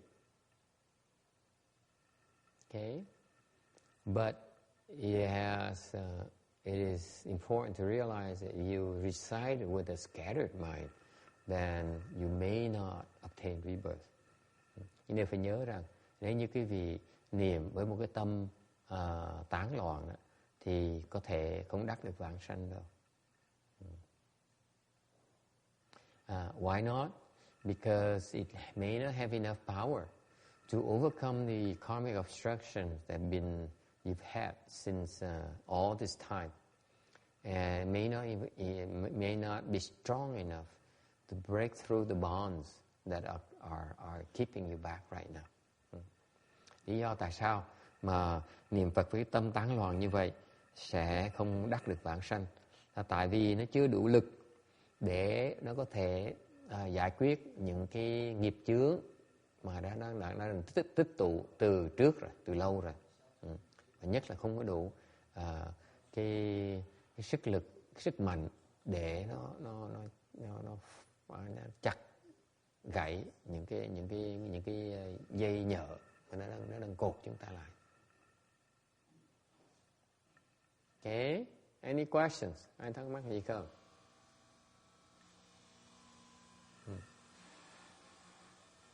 423, 423.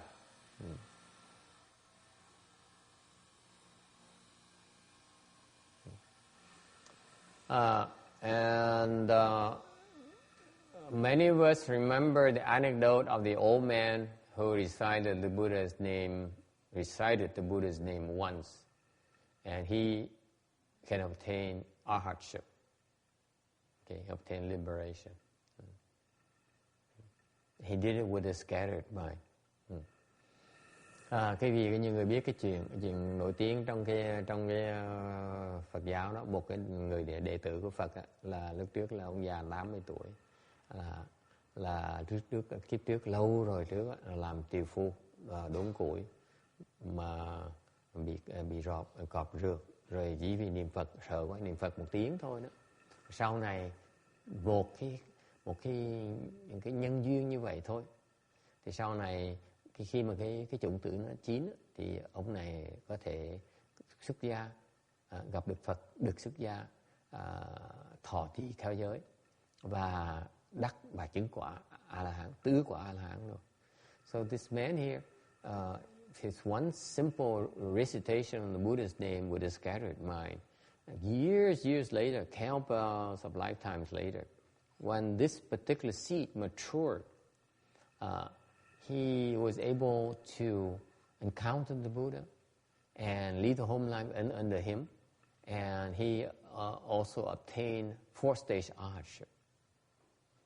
Okay, and so the more you recite, and the more you recite with single-mindedly, then you get even greater benefits. Thành ra quý vị nhớ, nếu như quý vị niệm Phật nhiều hơn và quý vị chú tâm niệm Phật, thì đương nhiên là cái phước báo nó sẽ lớn hơn cả ông già này nữa. Any questions? Ai thắc mắc gì không?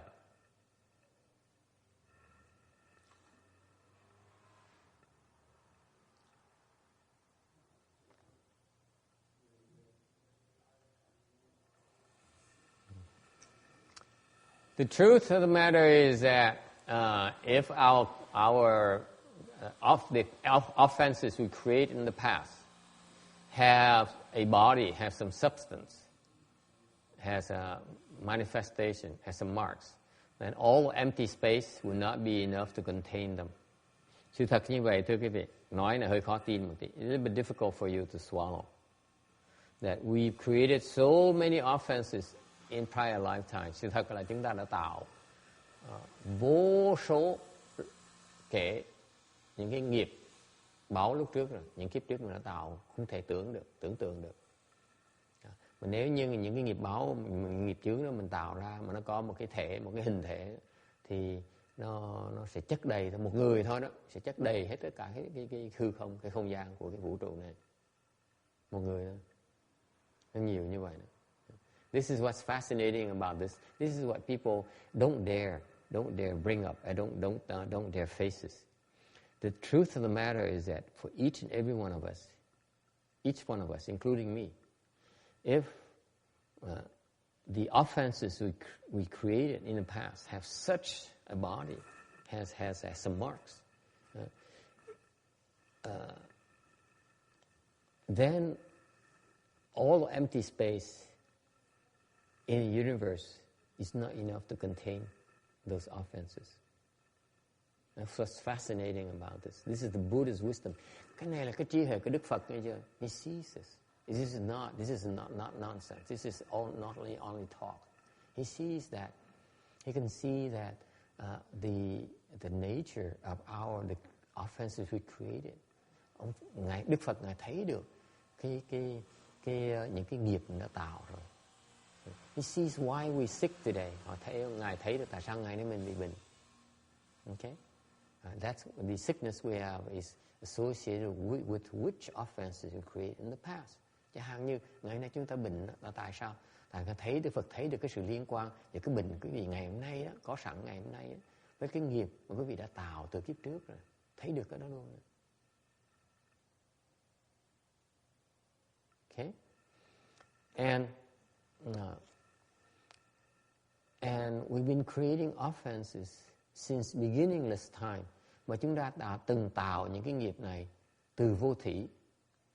Thành cái nghiệp nó chồng chất lên đầu chúng ta, nó không thể nào mà tưởng tượng được. You cannot imagine the lines, the amount of offenses, karmic retributions we have right now. Each and every one of us, including me. Cá nhân tôi cũng vậy nè. Cái nghiệp nó tạo chồng chất đầy đầu ấy. Okay? How are you going to pay them back? Làm sao trả nó lại bây giờ? I'm asking you. Hỏi quý vị. Sao trả lại được?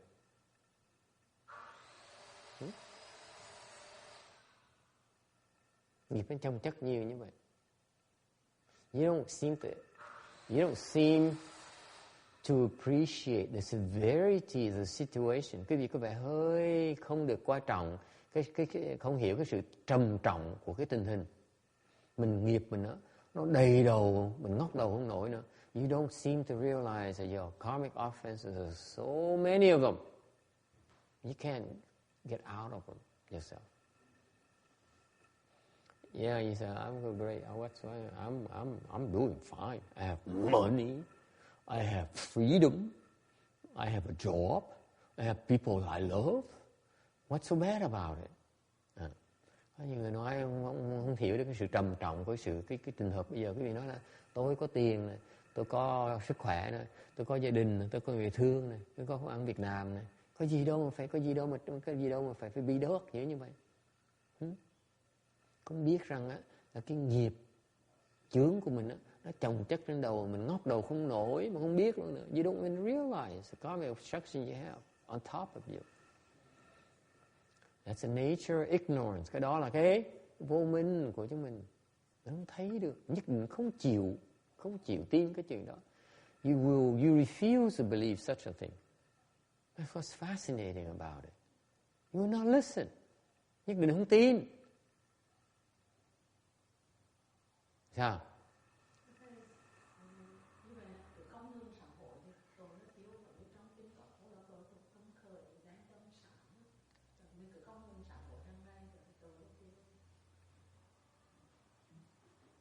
Không sám hối hàng ngày thì sao?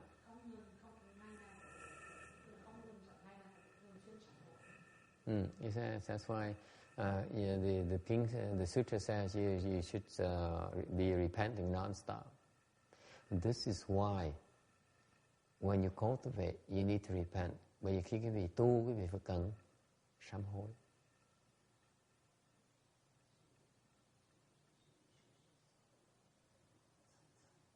Okay?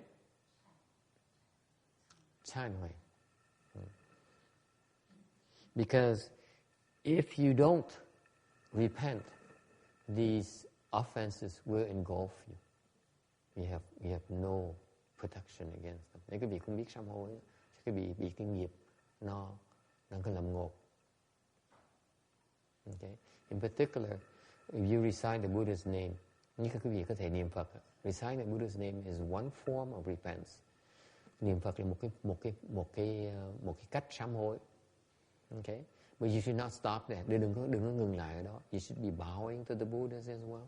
Nên lạy Phật là một sám hối nữa. Okay? After lunch, we bow to the Buddha. Half asleep, we still bowing. Ăn trưa xong mình buồn ngủ, mình vẫn đi lạy Phật như thường. Okay? Because we're repenting, we're eradicating offenses. Maintaining a mantra eradicates offenses. Trì một cái chú có thể trừ nghiệp. Okay? You need to eradicate offenses. You can be eradicating, but you will not be able to get rid of all your offenses. Quý vị có thể bỏ cái cuộc đời của mình, sám hối, trừ nghiệp cũng không thể nào hết được hết. Nó nhiều Ấn Độ như vậy. It's endless. So why bother repenting? Vậy sám hối làm cái gì?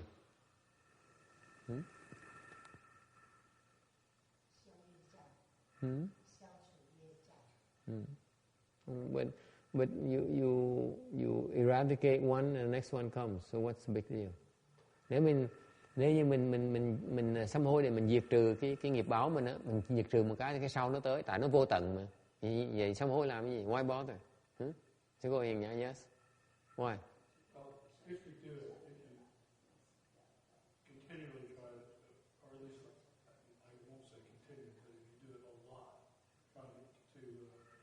eradicated offenses put you going in a certain direction. And if you go, if you just flow with your offenses, you go nowhere but down. At least you're fighting against the stream. If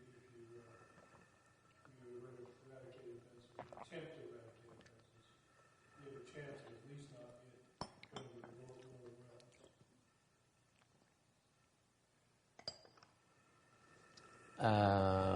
Not clear enough. Anyone has any idea? Ai có ý kiến gì khác không? Tại sao mình cần sám hối? Mặc dầu là mình biết là nó nhiều, vô tận, tại sao phải sám hối?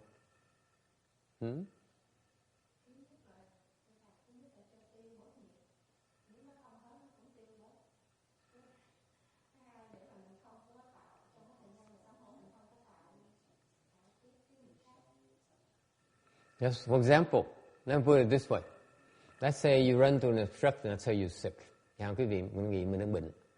Okay? Let's be specific. Let's say you're sick. You know it's a karmic obstruction. Sickness is a karmic obstruction. Agree? Bệnh là một cái nghiệp chướng, đúng không? Okay? You repent. You recite Buddha's name and you bow to the Buddha. Mình niệm Phật. Sáng cuối tuần chỉ không, mình biết cái nghiệp nặng quá, mình phải tới chùa, mình lo mình sám hối đi. So you smart, you say, I know I have heavy karmic obstructions.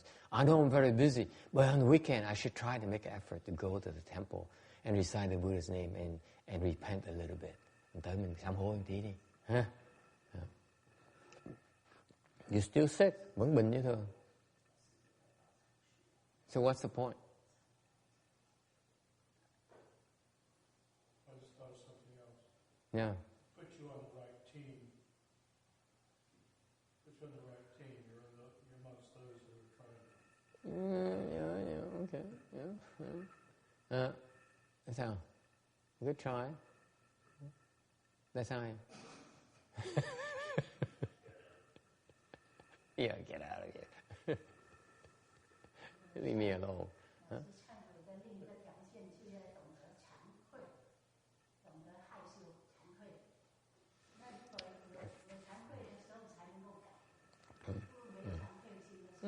Yeah. Okay, yeah. But it's not bad. Okay. Anyone else? Yes. It creates blessings, so when you need it, you can overcome your obstruction. Yeah. Yes. You have to pay that debt. The debt has to be paid. Yeah. So once that debt is paid, whether it's paid as, you just have to go through that. And then if you're already reciting Buddha's name, at the point that that obstruction has been paid, then you can start accruing blessings. Yeah, okay. Jasmine, have any bright ideas?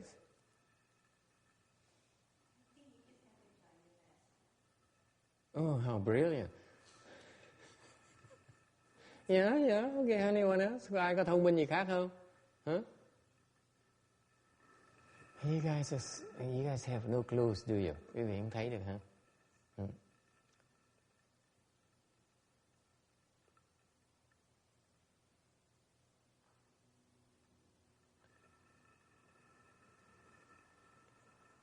They come as an army. They rarely come by themselves. The karmic obstructions, they don't come by themselves. Cái nghiệp chướng nó không bao giờ nó tới một mình hết. Nó tới với lâu la của nó. Just like me. Wherever I go, I have monks and nuns with me and lay people with me. Like in San Jose, 30 of us. Giống như mình một lần mà chúng ta mà đi San Jose đó, đâu thầy đi một mình đâu, thầy đi với 30 người khác nữa. You see the analogy? Thấy sự liên quan với nhau không? Same thing with karmic obstructions. Những cái nghiệp chướng nó cũng như vậy đó. Maybe Jasmine doesn't show up, but then, Jimmy shows up. It's always someone else coming tagging along.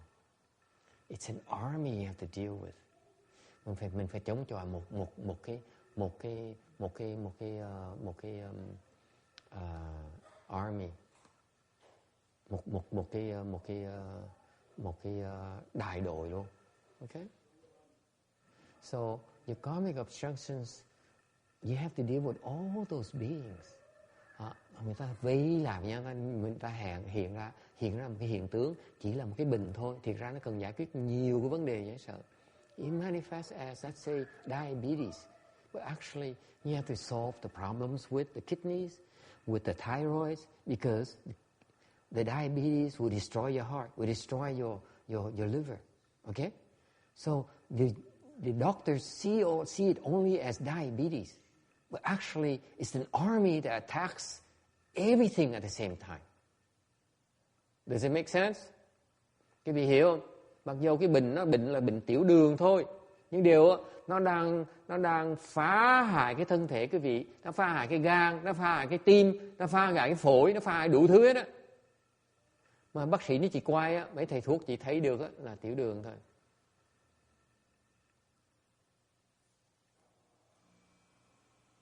Thành mình sám hối. So when you repent, you resolve these things. You still have diabetes, but your liver is not going to be destroyed. Thì mặc dầu mình sau mình niệm Phật, mình sám hối rồi, mình tu pháp rồi, tu rồi đó, thì mặc dầu bị tiểu đường như thường, nhưng đều cái gan nó không có bị hư.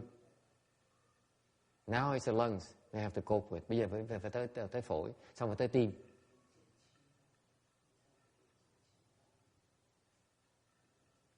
And then the heart. And then the pancreas. You got it? It's the whole army. Nó đánh cả mọi hướng hết á. Mà quý vị cũng thấy được thôi. Okay?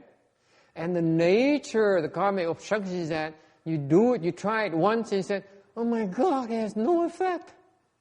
I better stop. Rồi cái khổ của cái nghiệp chướng như vậy nè, quý vị sám hối một thời gian, quý vị thử một thời gian, quý vị nói, ôi nó không có hiệu nghiệp nhé, thôi mình ngừng lại cho rồi, mình làm chuyện khác. Thì lúc đấy gan nó mới nát. That is when your liver goes.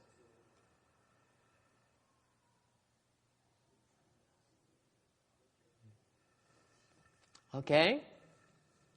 Any questions? Ai thắc mắc gì không? Okay, you have no questions, you can stop here. Không ai có hỏi thì mình có thể ngừng lại ở đây.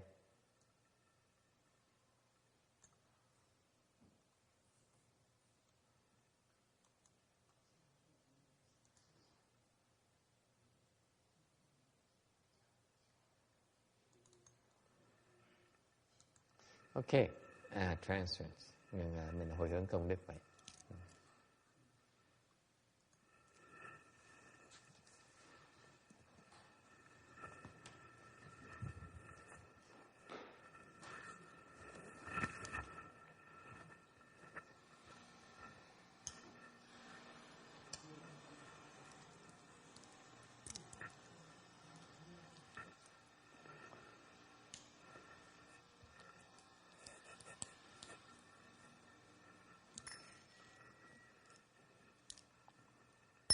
May these merits and virtues adorn the Buddha's Pureland, repaying the 4 kinds of kindness above,